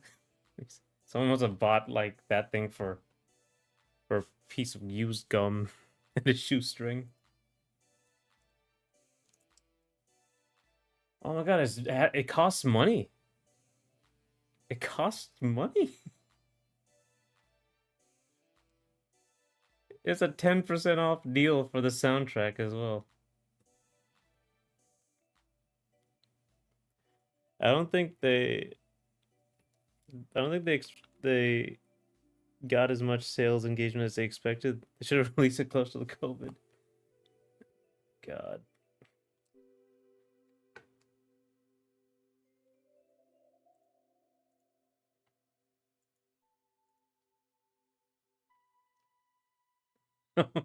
They have the angry video game nerd review. Over the road racing, above the road, under the road. Who knows? You win every single time.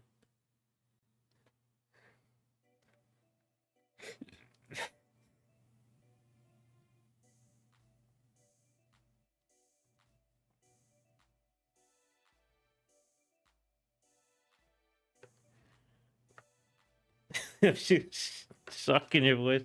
They say it costs money. Yeah, it costs money. I can't. I still can't believe it that they're doing this to people. Even if you're a loser in life, this game will make sure that you're always winner. That's a positive review.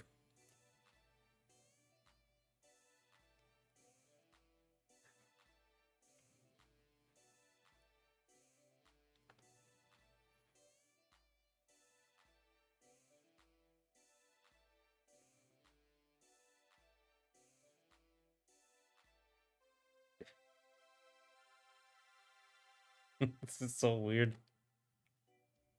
$6, man.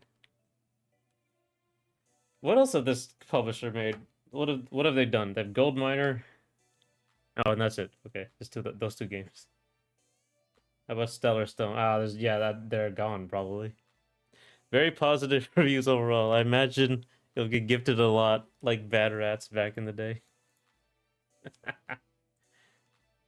Let me see this Life of Black Tiger.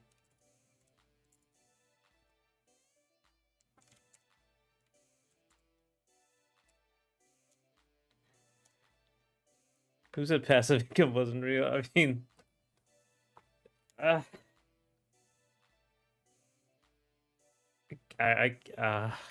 that's insane.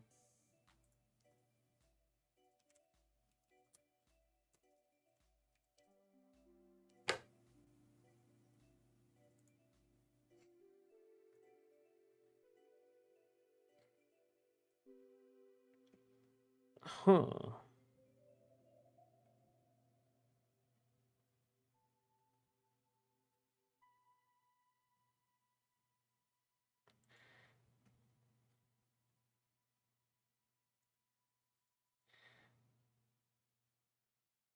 These guys have made like the ultimate grift with big rigs.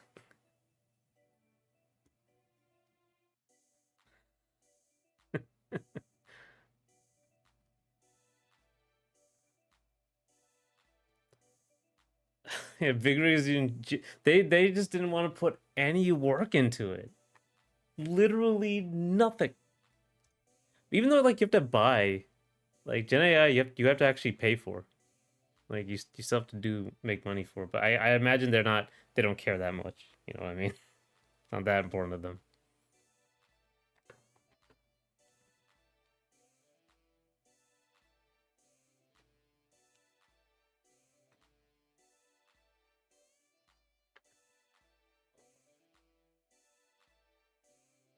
The game basically predates Windows 7 and they're using Gen AI.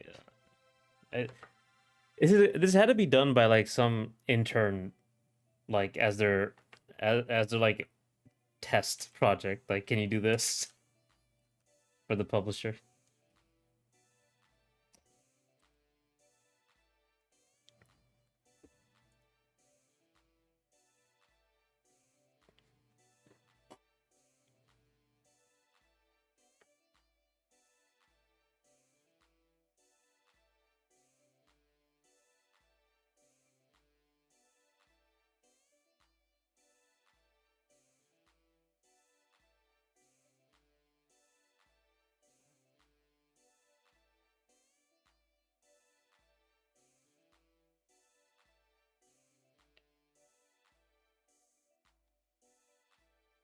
What? What's the AI? Might be this image. Oh, yeah, Steam community stuff. Give it 10 more years, and we will have Life of Black Tiger doing the same thing. Yeah. I mean, I can't imagine, like, I'm sure there's, like, a documentary on what happened to big rigs. But we'll get one for Black Tiger and all the other meme games.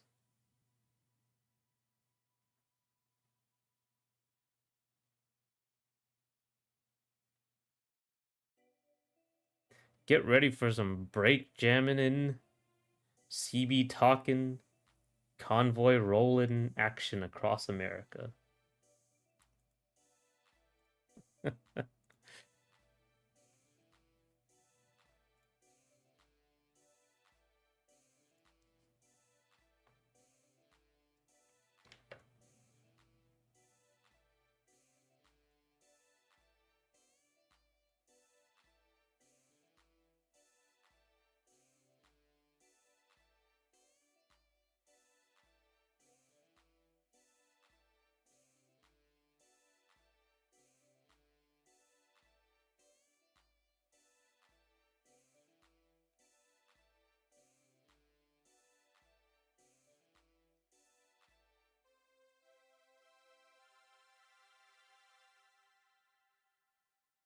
I think that's it.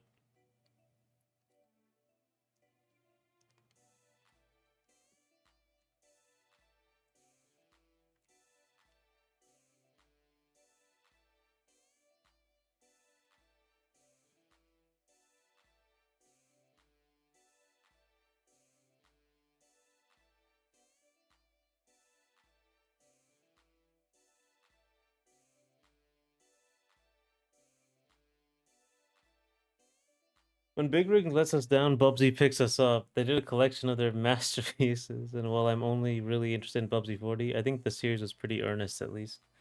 I mean, yeah, I miss like the old mascot platformers. I mean, Ratchet is still.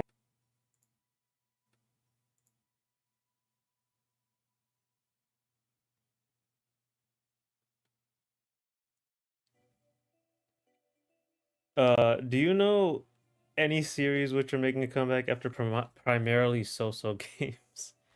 The most I can think of is cases where the first game is just underdeveloped or bad, but not a legacy of being bad, like Bubsy. You know what?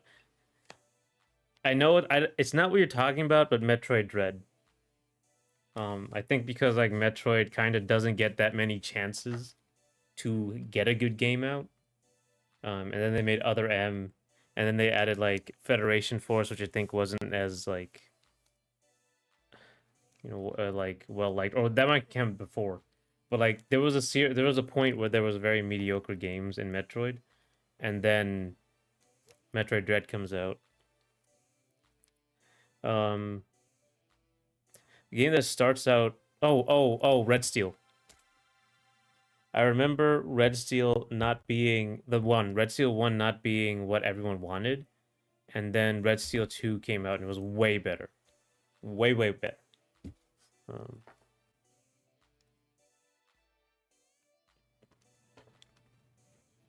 what else?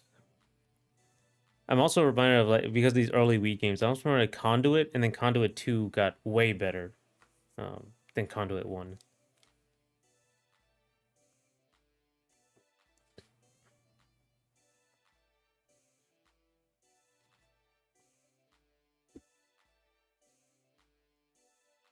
I'm forgetting to do the rim light here.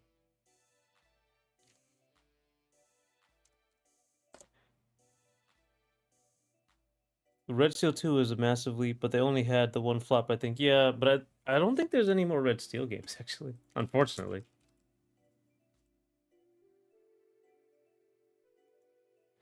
Oh, Red Steel 2 came out in 2010. I didn't realize that.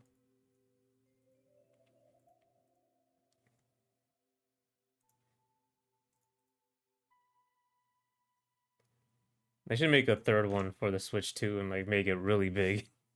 Like, because it was a cool idea, right? It's just like the most video game idea, like cowboy, samurai, gunslinging. Just everything, just the rule of cool.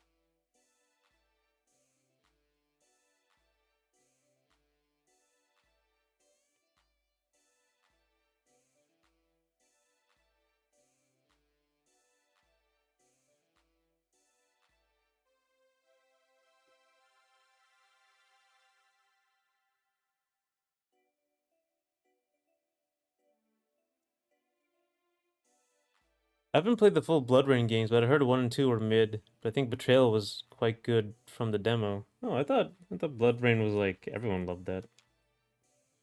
Not that I never played it, so I wouldn't know.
I need to buy Red Steel 2 again or find my copy. I need to buy it for the first time. I'm not playing a demo for it.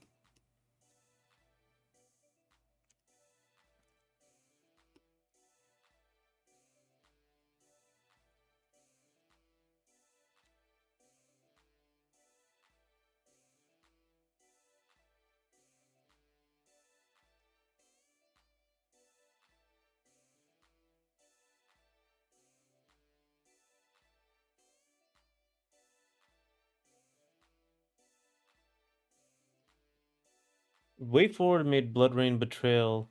No wonder. Oh, well, I was confident. I remember. Okay, I remember that was a 2D one, right? I do remember that one.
WayForward is a studio where they have a lot, but I'd like to play most of their gamography, just not their Advanced Wars remakes.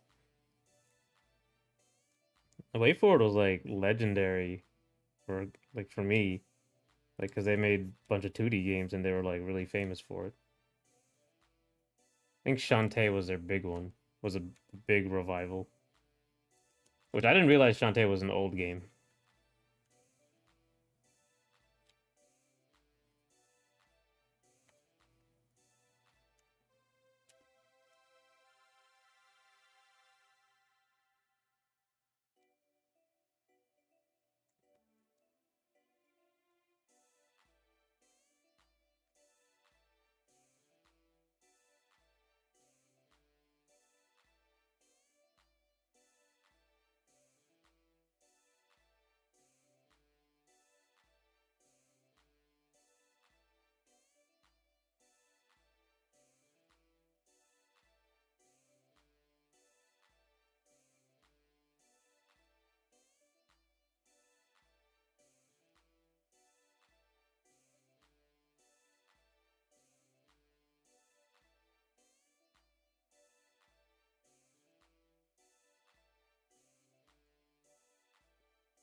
Ugh.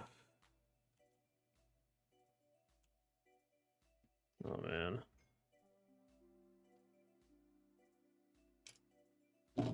I know the director of Shantae is the brother of a major IGN writer. I'm sure disclosure exists, but they must have talked as part of the industry before.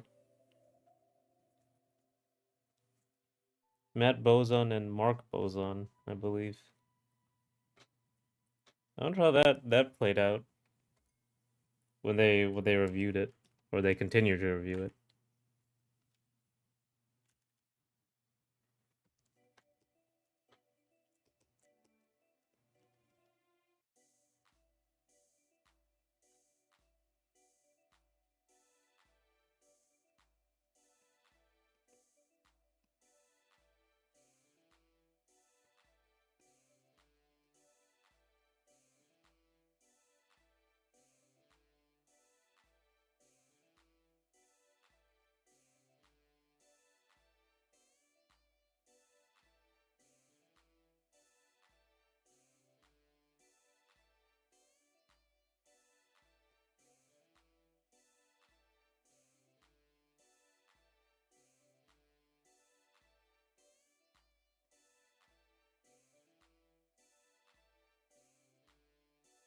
Uh,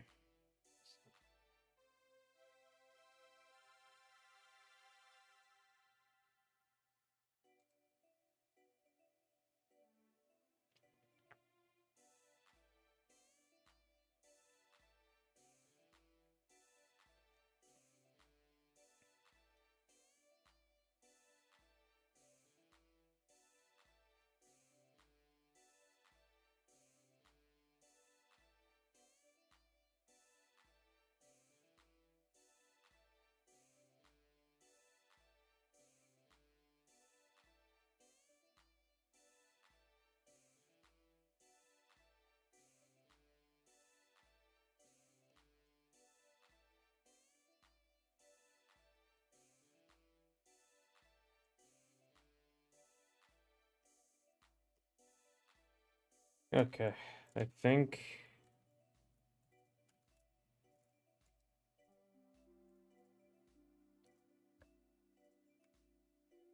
Oh, that's how I did it.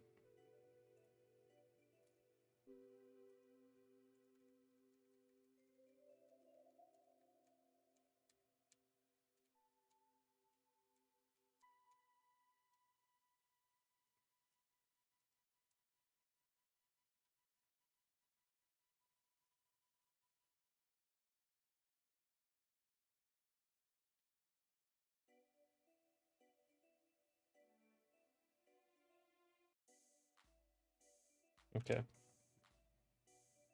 Alright. I won't be able to do.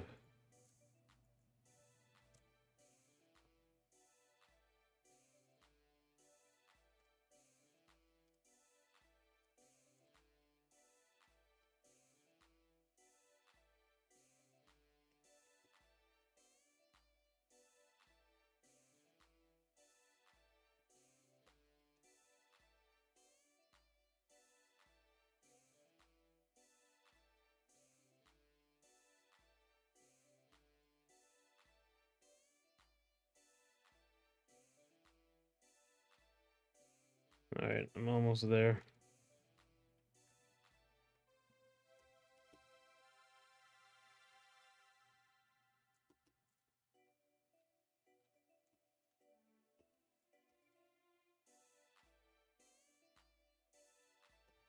Alright.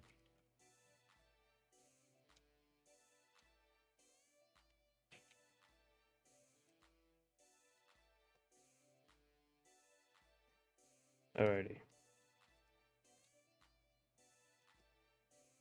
Oof.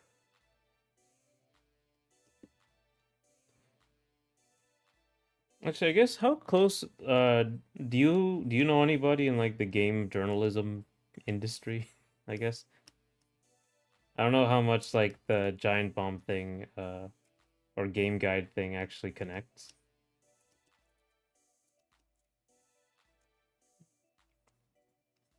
Like game journalists don't exactly have a stellar reputation. I'd like to see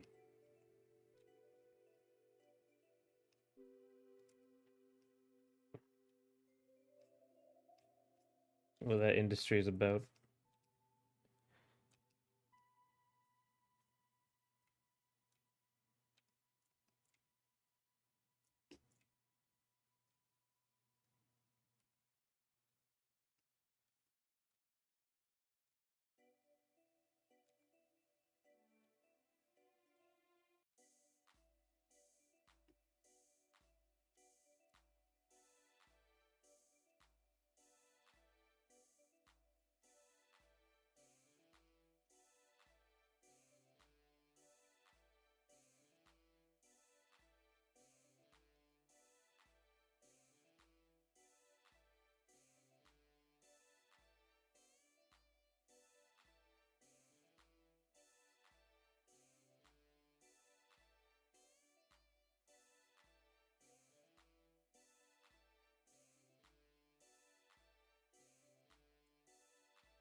The link to the game journalist is through Silicon Era. Been a mod for 11 years in IRL. I've been to meets, but never worked at London studios. Oh, that's interesting.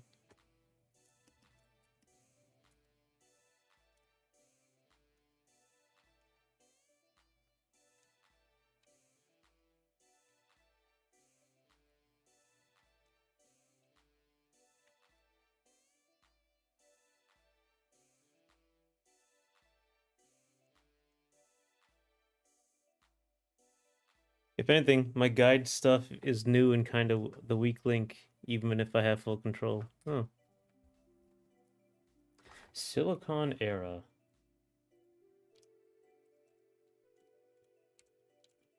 Was that the? That's not the crazy one. What's the crazy one? Reset?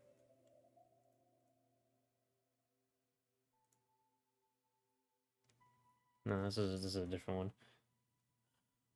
Oh, what? There was like the crazy forum reset era, right?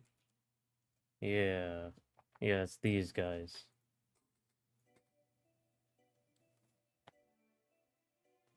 Let me see, gaming forum.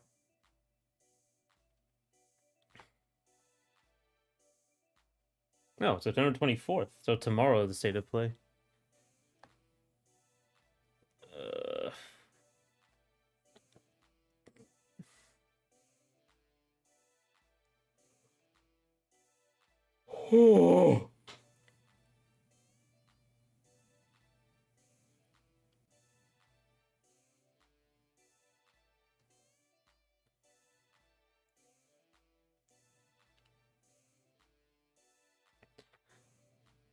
I'm on NeoGaf. Oh, NeoGaf.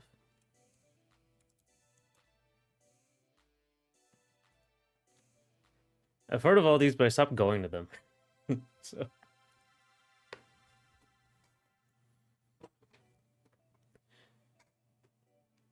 Oh yeah, Fizzant, the new the new Kojima game. I don't know if I was talking with you or or my other friends. He was the Kojima's. When's Kojima gonna make an action game? Looks like he is. Fizzant. I was talking about this yesterday.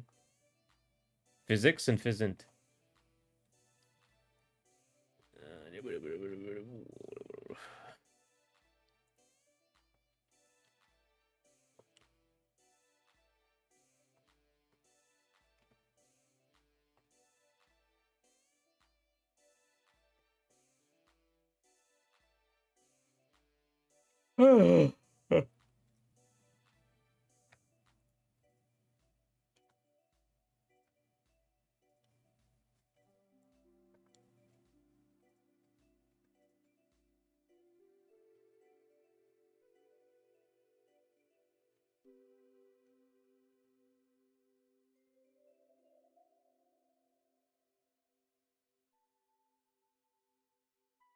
Yeah, Kojima actually announced an anime. I think we were talking about how he oddly had no movies. I was thinking live action, but think this is still a first. I'd be interested in like one directed from him because I mean, it's what he does a lot in the in the Metal Gear games. A lot of cutscenes, and he has a successor to PT 10 years after his can. That's right. OD.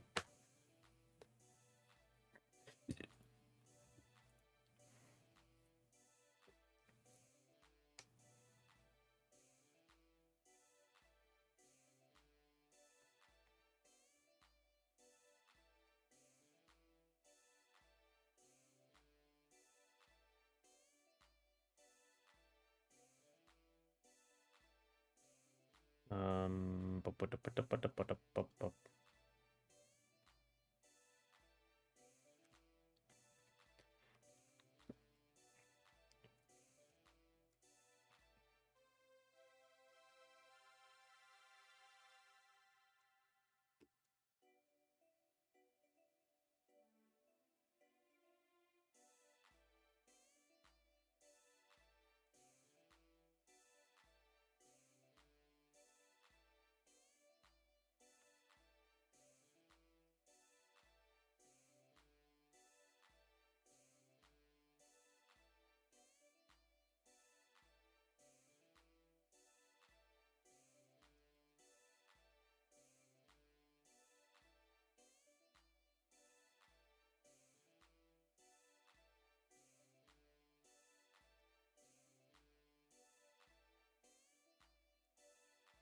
It isn't a Kojima directed anime, but Death Stranding is more than a massive brand, even if I don't know anyone in person or my Steam friends list who has played it. Yeah, I played some of it. It's alright.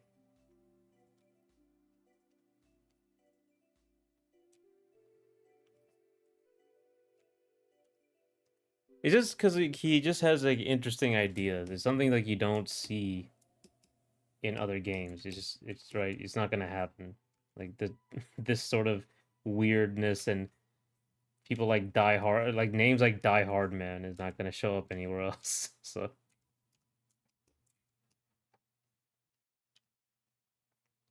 it's just like this is what I find interesting.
When When is Kojima gonna make a Boktai successor? Oh my god.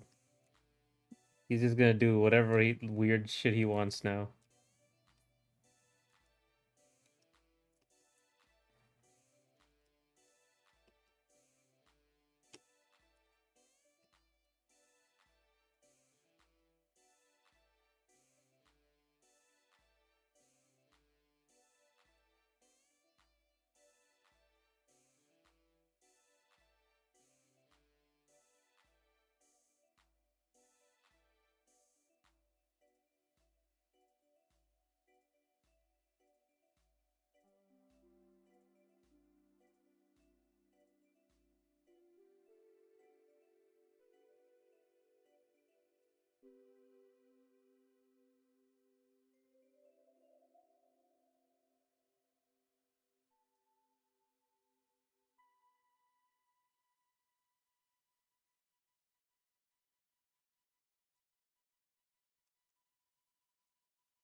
For other old Japanese dudes, I'm waiting to make stuff.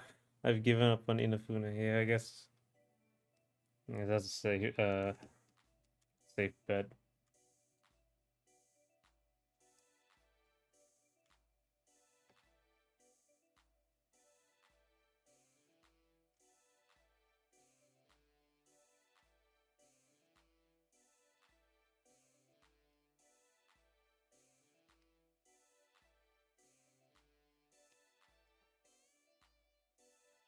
Okay. I just want to take a break, but I'll end this at like 4:40 something. I'll just count that as a 20-minute break.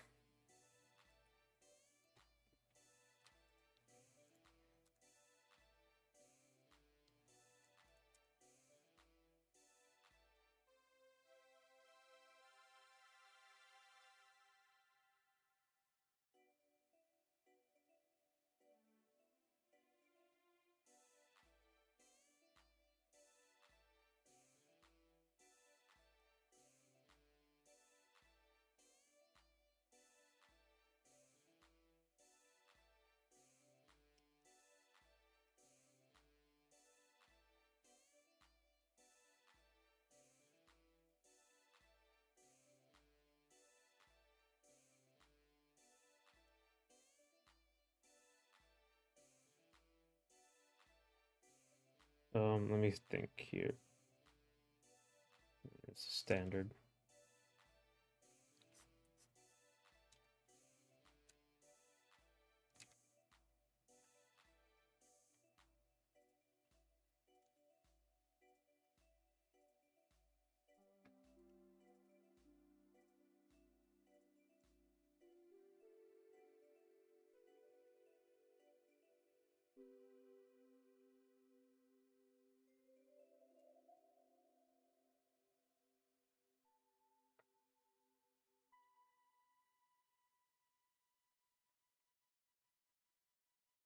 What did you think of the last Star Fox game? The one on the Wii U. I didn't play it. I think it got like people said the controls were weird, but seemed interesting.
I need to actually buy Star Fox Zero. Only play the demo at a con. I'm qualified weird controls enjoyer. Yeah, I really like motion controls too. I didn't I when people really didn't like them for some reason.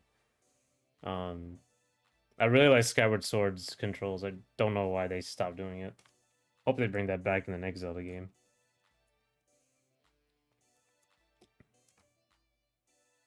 Probably the most interesting battle system Zelda has ever had.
I know some folks who are deep in the weeds who like the controls make who think the controls make no sense, but others who like odd controls and friction. Skyward Sword controls are not coming back as long as Nintendo prioritizes hybrid gaming, especially the TikTok.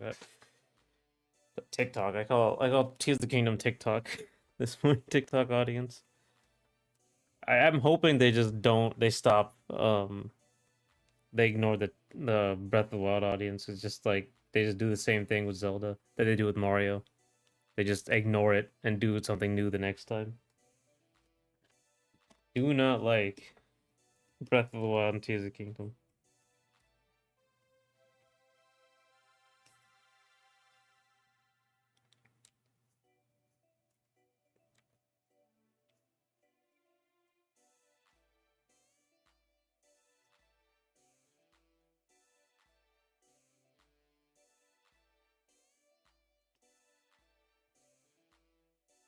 Damn, those TikTokers ruining Zelda. Basically, like I you see like hour-long reviews of like, oh, this is why this game is bad or why this game is good, but I could go on for several hours on why I did not like Tears of the Kingdom.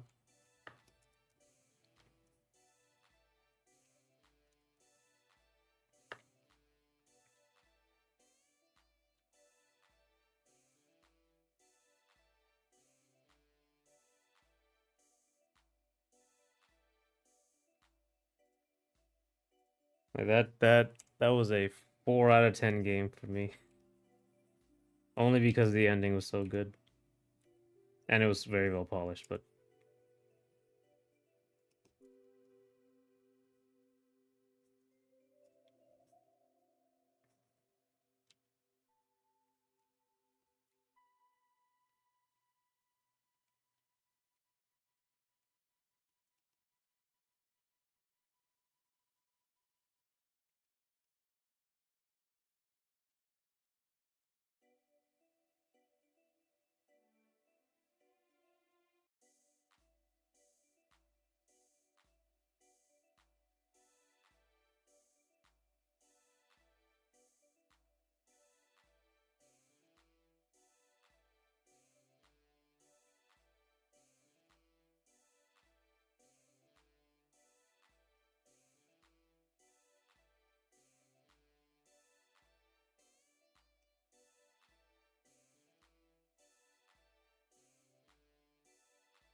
I'm curious and can relate, but don't think I could ever see TikTok as bad, even if I watched those 4 hour disappointed reviews. Oh God, it's just like such a far cry from what this series used to be.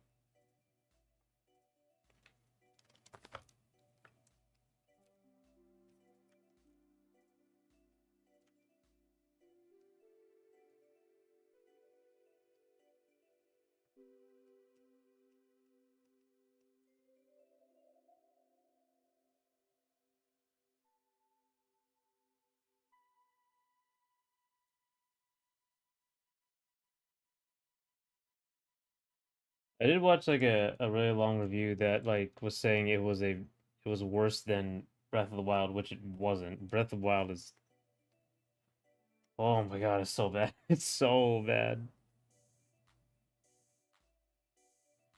I don't even know how to like what to say. It's just so bad.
I got to play more of the ones I have. Should I be insane and play Zelda from the start with Zelda 1?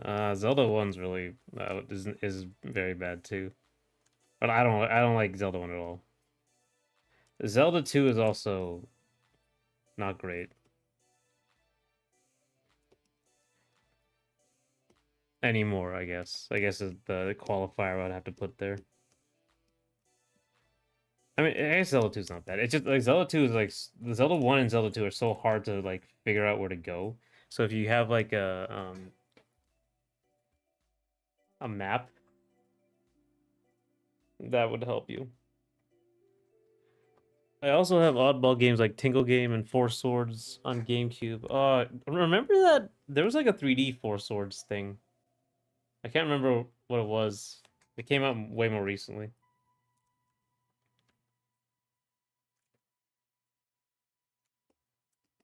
You know what's interesting? I played Link to the Past after I played Ocarina of Time, and you can see how like they were like based Ocarina of Time on Link to the Past, but it's so much more simple. And the same thing happened with Super Mario RPG. I played the Mario RPG remake, and you can see where Paper Mario gets it, but it's so much simpler in Super Mario RPG. Like sometimes you just get stars. There's no like fanfare or anything. You just get them very easily. Um, NES games used to come with maps and decent manuals back in the day. Triforce Heroes on 3. Yeah, I think am I on Triforce Heroes? I think I have Triforce Heroes.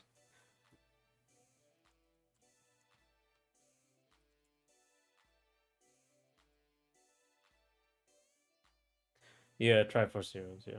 Oh, it was 3. It wasn't 4.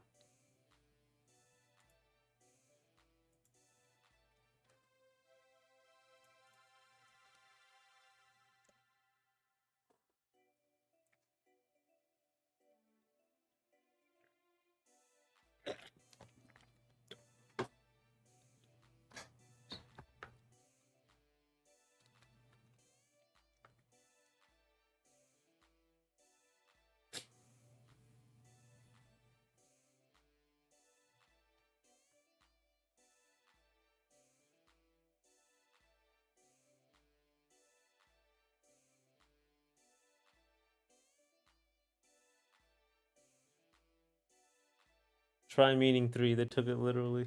Yeah.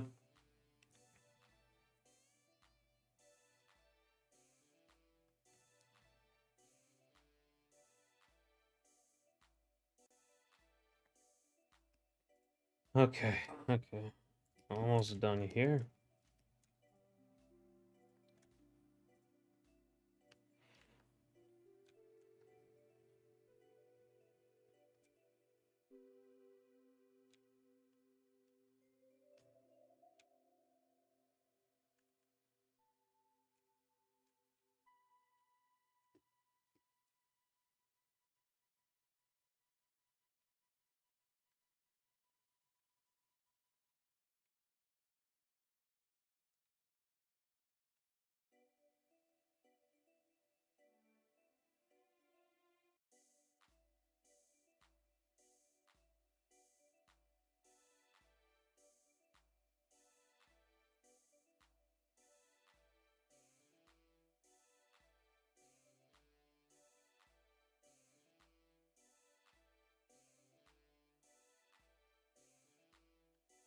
Similarly, Ace Attorney Trials and Tribulations is the third localized game in that series.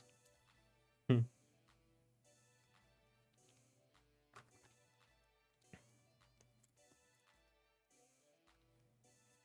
guess they're making a little joke with it.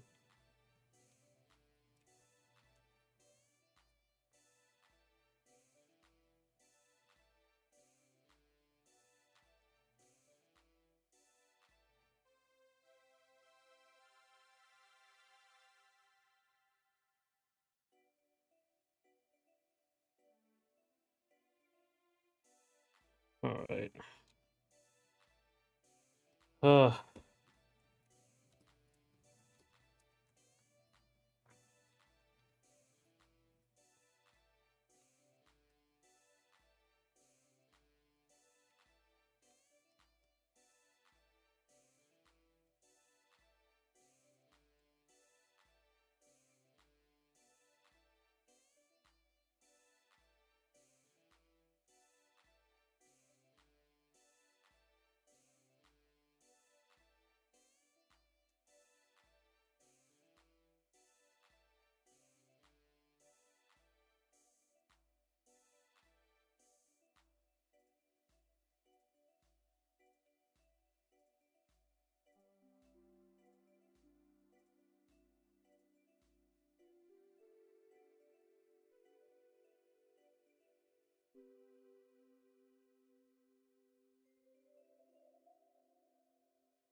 and Trials of Mana.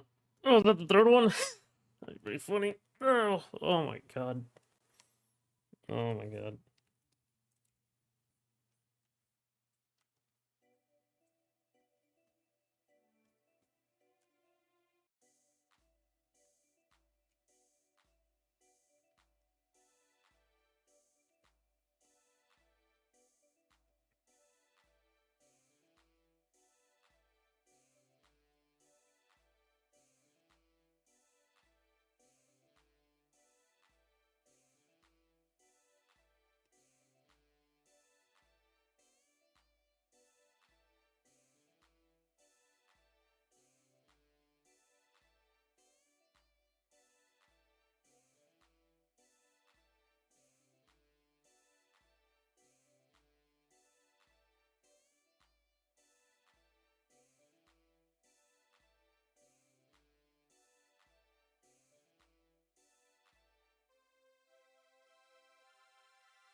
Okay.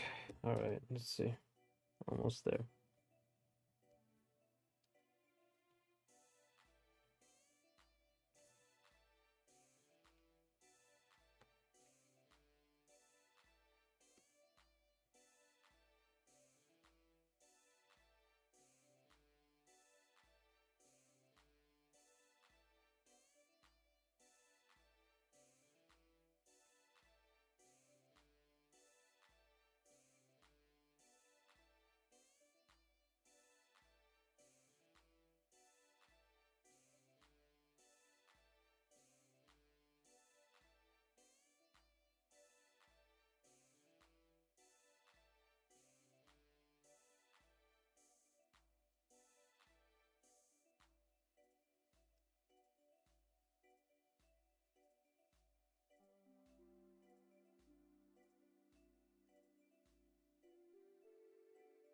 It's a neat joke, but difficult to follow if you end up with more than a trilogy. Look at Resident Evil, Biohazard, then Village, then Requiem.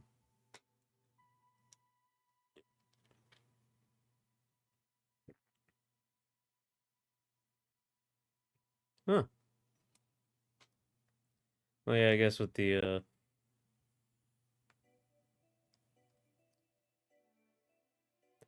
isn't it always called Biohazard?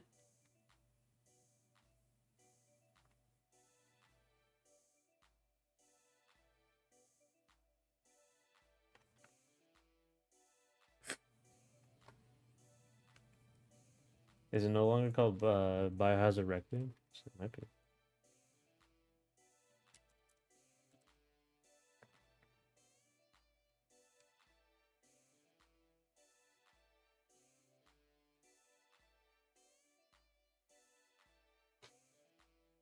Are they doing the global thing now?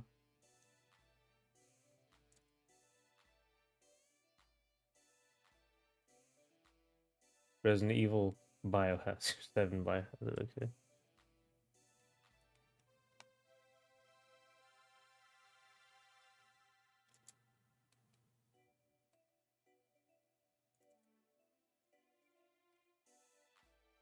Biohazard is the JP name, but also part of the name for Resident Evil 7 in all regions. That's right, yeah. Resident Evil 7 Biohazard. Yeah.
Resident Evil 7 Biohazard has some like a dragon Yakuza energy. Oddly, both 7 series and mainly PlayStation associated games. Yeah, I stopped playing Resident Evil. I played a little bit of 7, but then it was like getting too Silent Hill like, so I was like, I'm good. I want the ridiculous stuff. But apparently it gets more goofy and ridiculous later on. But I guess I'm more of the tourist Resident Evil fan. I'm not like a diehard.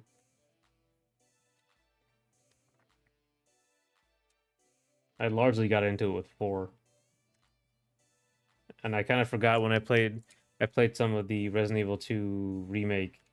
I remembered it was like it's very slow and it's like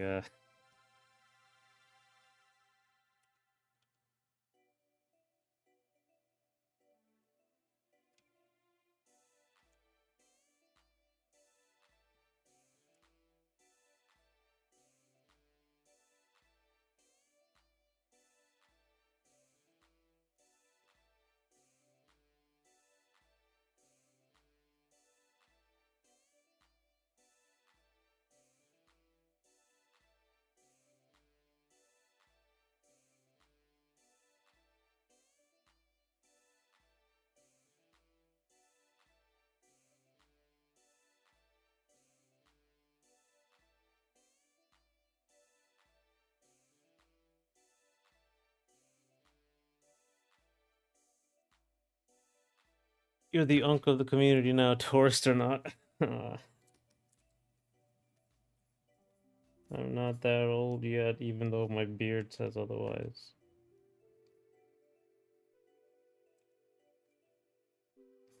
I gotta shave this thing so I can go back to looking normal.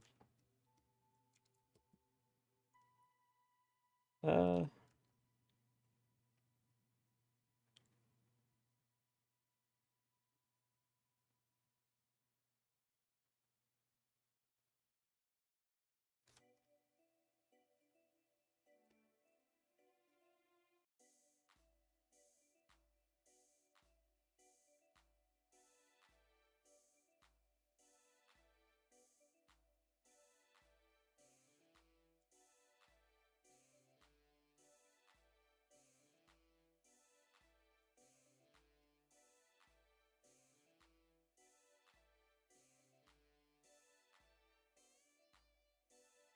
mm,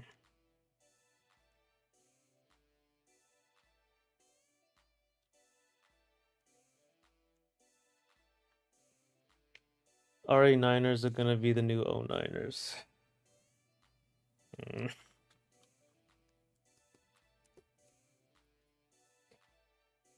I guess that's the same thing with the Breath of the Wild and Tears of the Kingdom. The I don't know. I don't know how much that will last. Like,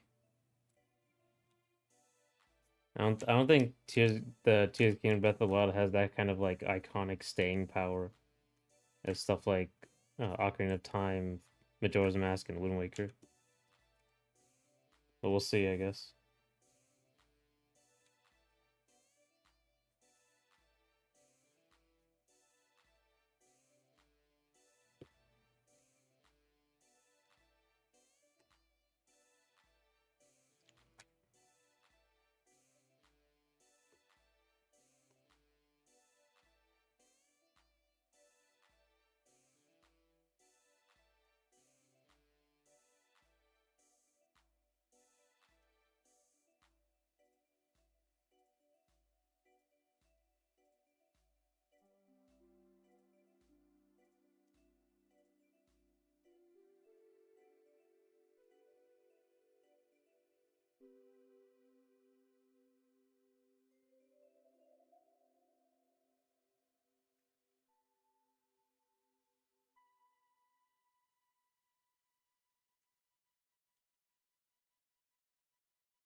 You played Skyward Sword? Okay, boomer. Yep.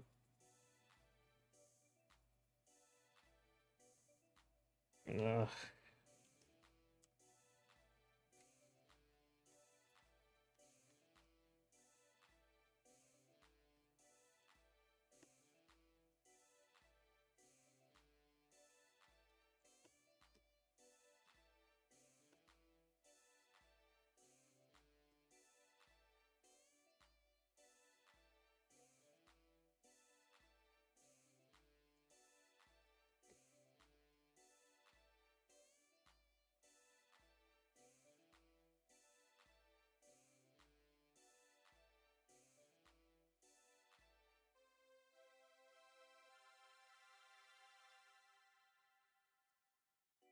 Not to be a doomer, but I think it's kind of over. Breath of the Wild, Tears of the Kingdom sold way too much. Anuma seems unsure why we want classic Zelda, and Echoes of Wisdom has Breath of the Wild DNA. I mean, I'm not like I don't think there's going to be a return to Ocarina of Time, but I just don't think Nintendo is the kind of company that just does the same thing, the exact same thing over and over. They usually have some weird thing going on. Even with their like mega franchises like Mario Kart, like Mario Kart World is doing a new thing. Um, even if it is open world.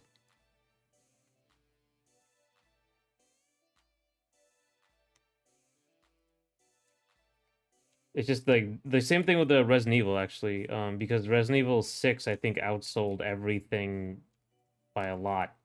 But then Resident Evil but then the Capcom still decided, "Hey, let's just do something completely different for Resident Evil 7, completely."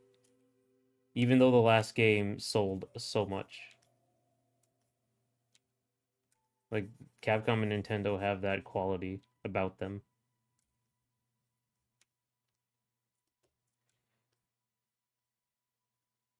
where they just do what they want.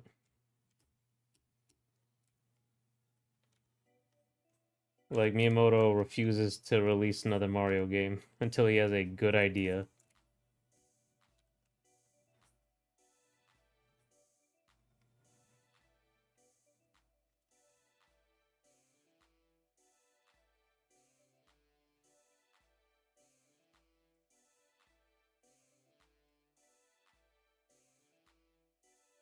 It isn't impossible as RE6 sold like crazy. RE5 was their best-selling game.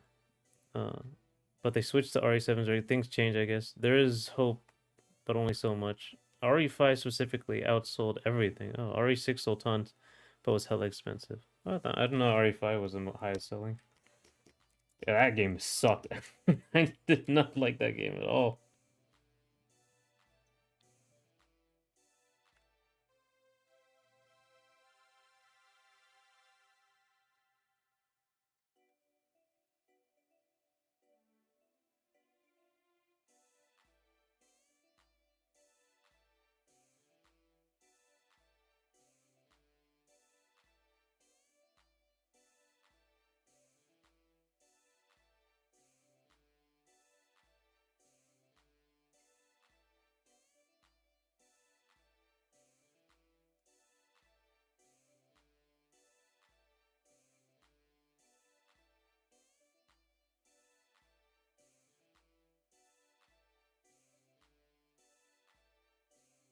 Uh, Miyamoto greenlighting another Pikmin. Well, F-Zero is an online subscription dungeon. Yeah, I mean, Miyamoto likes Pikmin. That's just how it is. Like, it's the same thing with Soul Calibur. Like, is there anyone at the studio championing it? Maybe. Might be that. Like, they need somebody there to go to the higher ups and say, "Hey, let's make this. I want to make this," and all that stuff.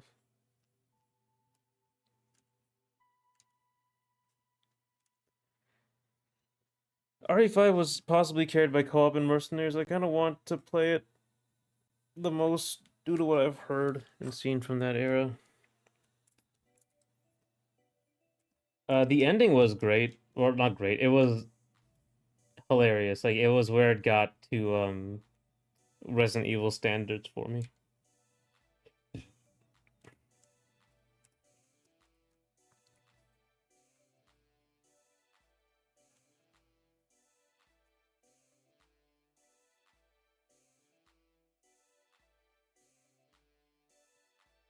All right.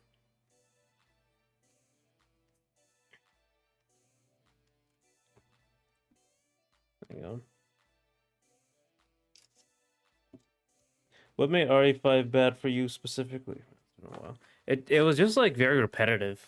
It wasn't like Resident Evil 4 where you're doing a bunch of different things all the time. It's sometimes you're doing puzzles, sometimes you're doing this. It was just it's a lot of fighting. The controls for some reason, like not the controls, I guess the level design was kind of bad. The controls were a lot more clunky. And getting Sheva to do what you wanted sucked. The inventory management was stupid. The story was very boring.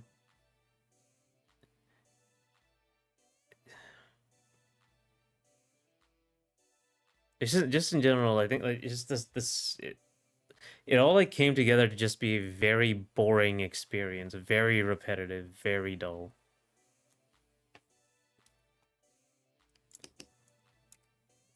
And it was like a bad the story was like a bad version of RE4 at times because it was like, oh, let's go and make this slow burn survival horror game that eventually becomes like this weird horror action adventure. And then let's like make it bigger and better like an action movie. It just didn't work.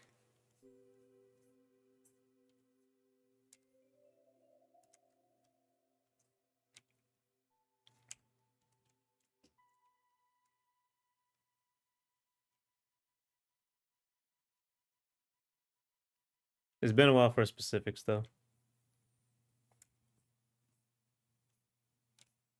There was like the characters were also not that interesting. Like Chris is like it's kind of whatever. He's funny because he looks funny, right? Because he's like a gigantic refrigerator of a guy, and then he has like his tiny head.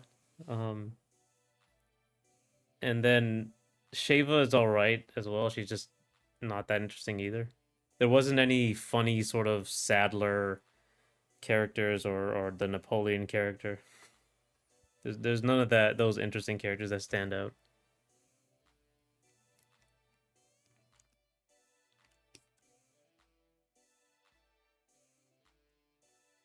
Whereas like Resident Evil 4 has like every character is interesting in some way.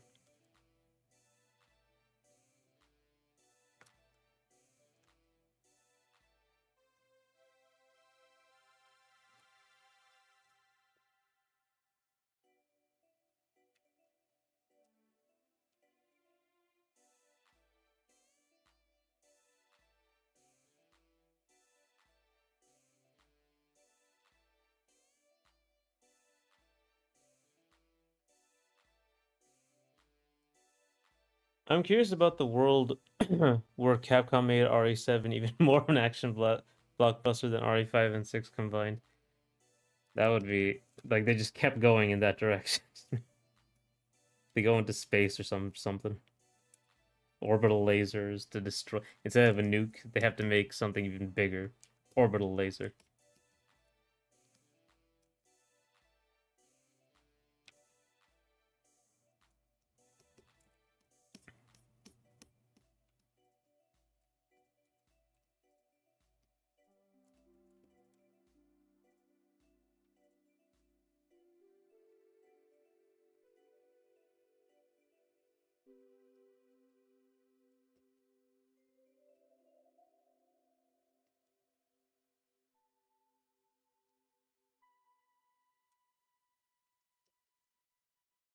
Okay.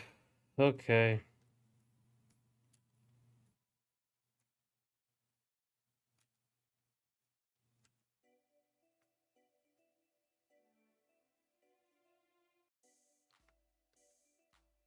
There's an evil 7 extraterrestrial hazard. Alien would be pretty good. Like instead of like I think they're no, I mean I guess they're leaning into the nostalgia quite a bit, even though they are changing the characters.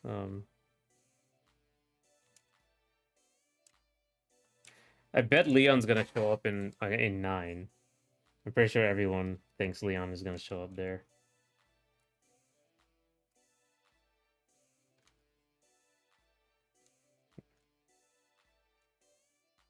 They're hanging around Raccoon City quite a bit. But I guess, like I said, don't know that much about the RE series. Okay. Okay.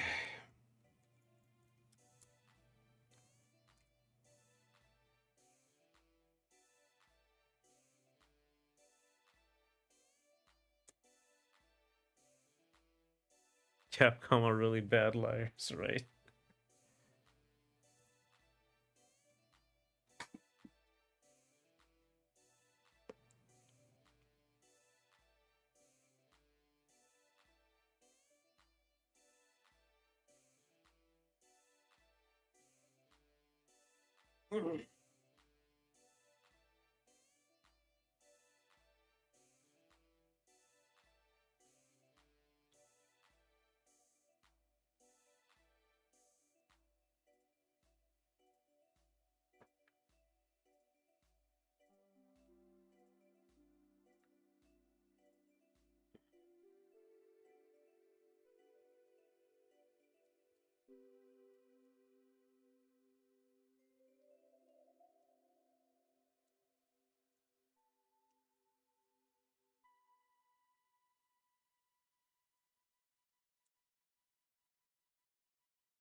They said that the dog wasn't in RE4 make, but confirming before confirming it is in. It was part of their marketing to lie. I think they did that with The Last of Us as well. The first one. Hmm.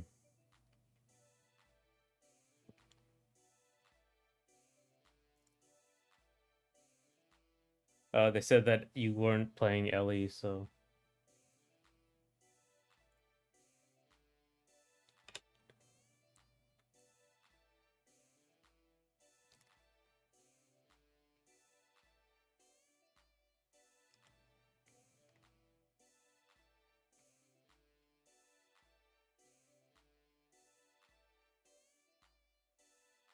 it wasn't even a weekend. I'd say they said something like the dog is dead already, Lemon.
Okay. It's crazy to say the dog. I would kill the dog. It's probably pretty good marketing.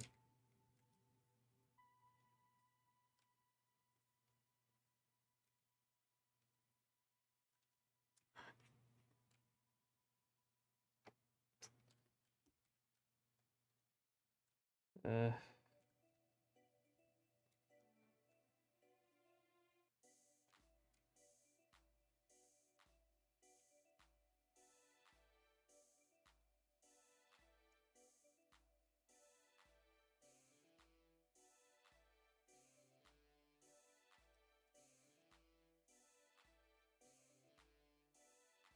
I agree that lying is part of the marketing experience. I don't need all the secrets, but you don't need to play DMC 4 or 5 or RE 6 8 to know they're lying. Yeah.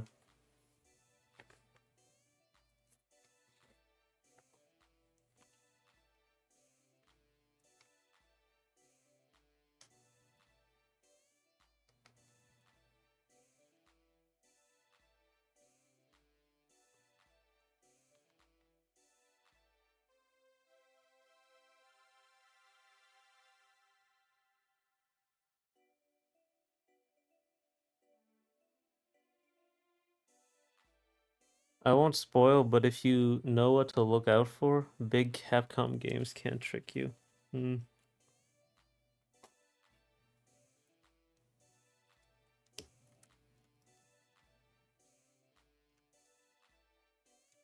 It's like you've studied your enemy.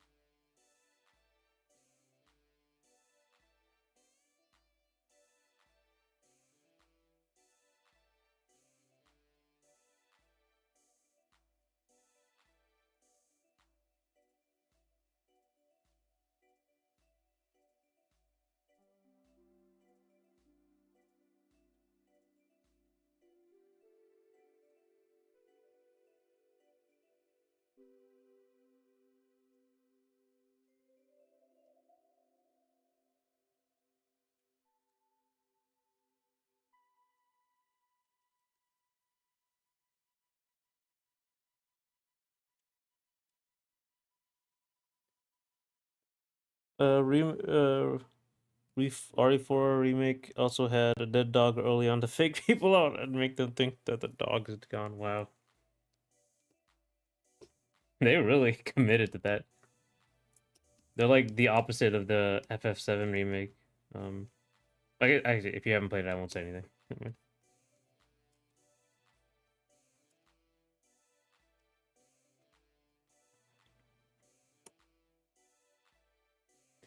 If you want to be surprised by Capcom, it needs to be a Shu Takumi game or something fresh like Pragmata. Yeah.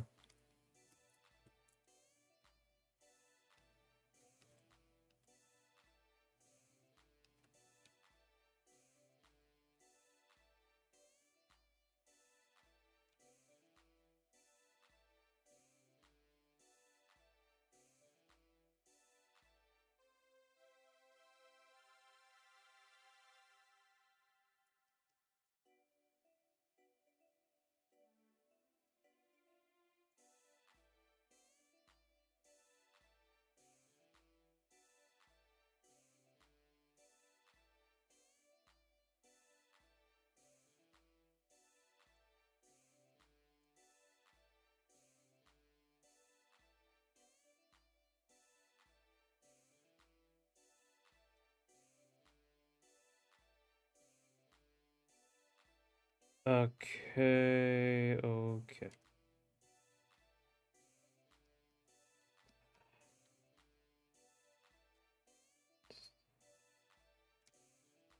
I still don't think I understand what Pragmata is doing and don't think the devil will help, though I'm interested in the gameplay either way.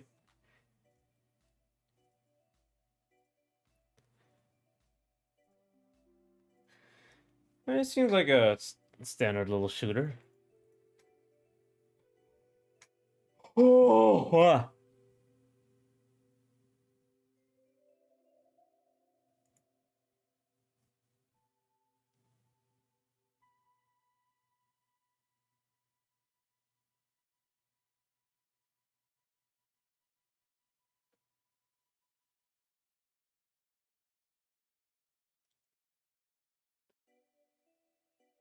Oh my god.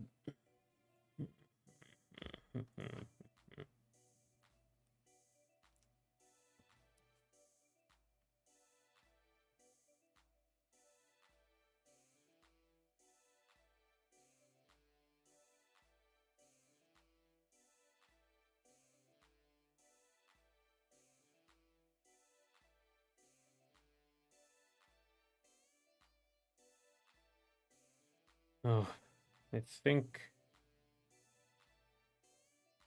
I'm done for today. The shooting alone is standards. The link with puzzle systems is odd, and the android girl with an astronaut explorer is strange. Yeah, I mean there was links. There was like a rumor. It was like a Mega Man game. Not a rumor. I guess people were just like conspiracy theory putting things together.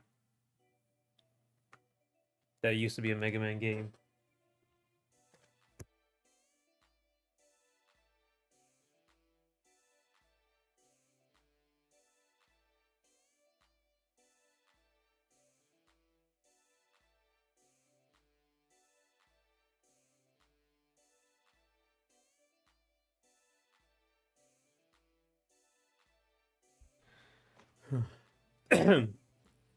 Not Death Stranding levels, but look at the teasers for Pragmata and try to picture it being normalish.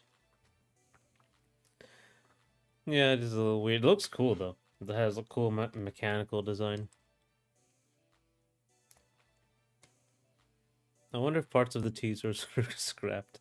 That's right. Yeah, the teasers were really weird.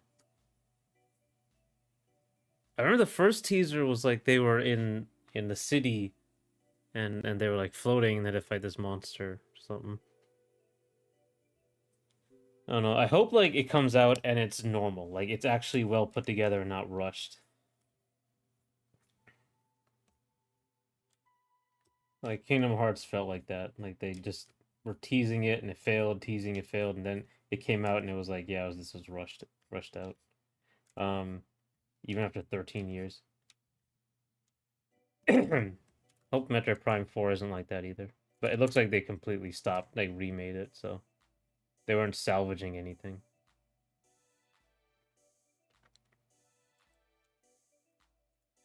All right.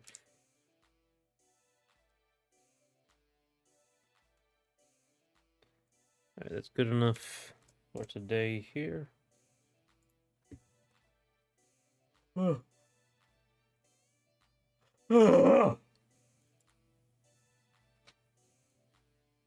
Was it 13 years for Kingdom Hearts 3? It was either 13 or 14 years, but yeah, I remember 13 because Kingdom Hearts.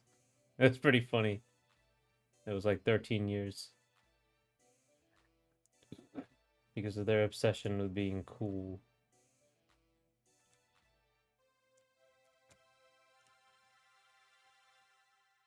It's like between 2 and 3, I think. Not so much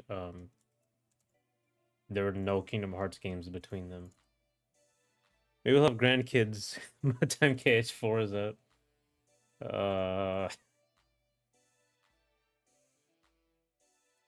Kingdom Hearts 2 was 2005. Kingdom Hearts 3 was 2019. So it's like 14 years.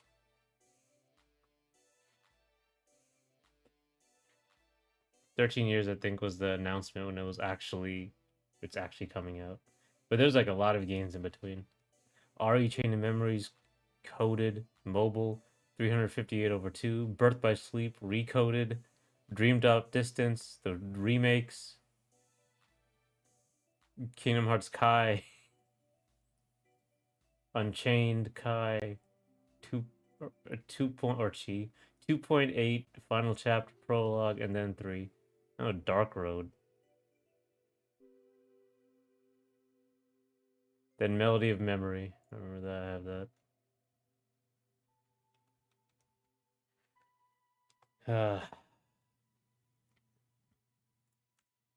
Weird. It's weird.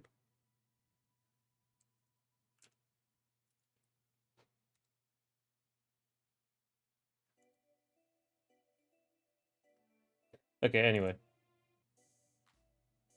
I gotta go. Oh.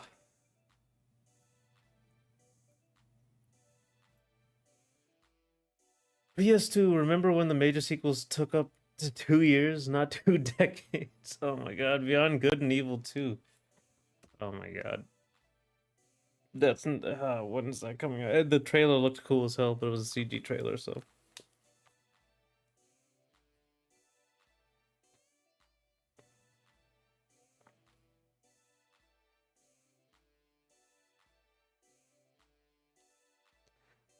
Okay.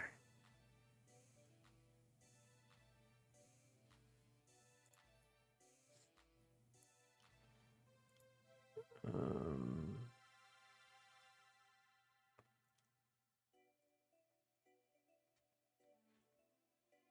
I'll be fair. If the game is good, it's fun, and ideally don't leave our heroes on the moon with a sequel hook. Yeah.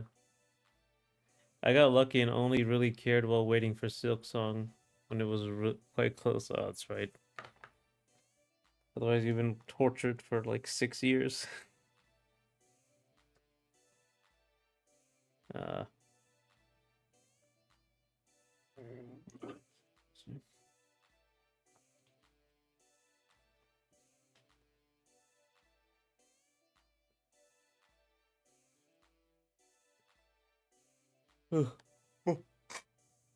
oh.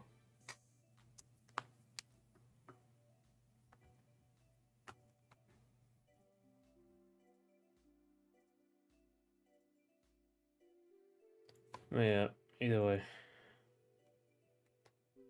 I'm interested in Pragmata. I'm not sure if I can play it if it's on PC because I'm not really interested in getting a PS5 as of yet. I don't know, we'll see.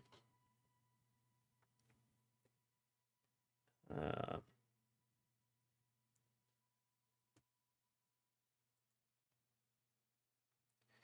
but yeah, I'll see you. You take it easy as well. Tomorrow we'll be working on the platform fighter. Um, Not sure what we'll be doing, but we'll be working on it. Right.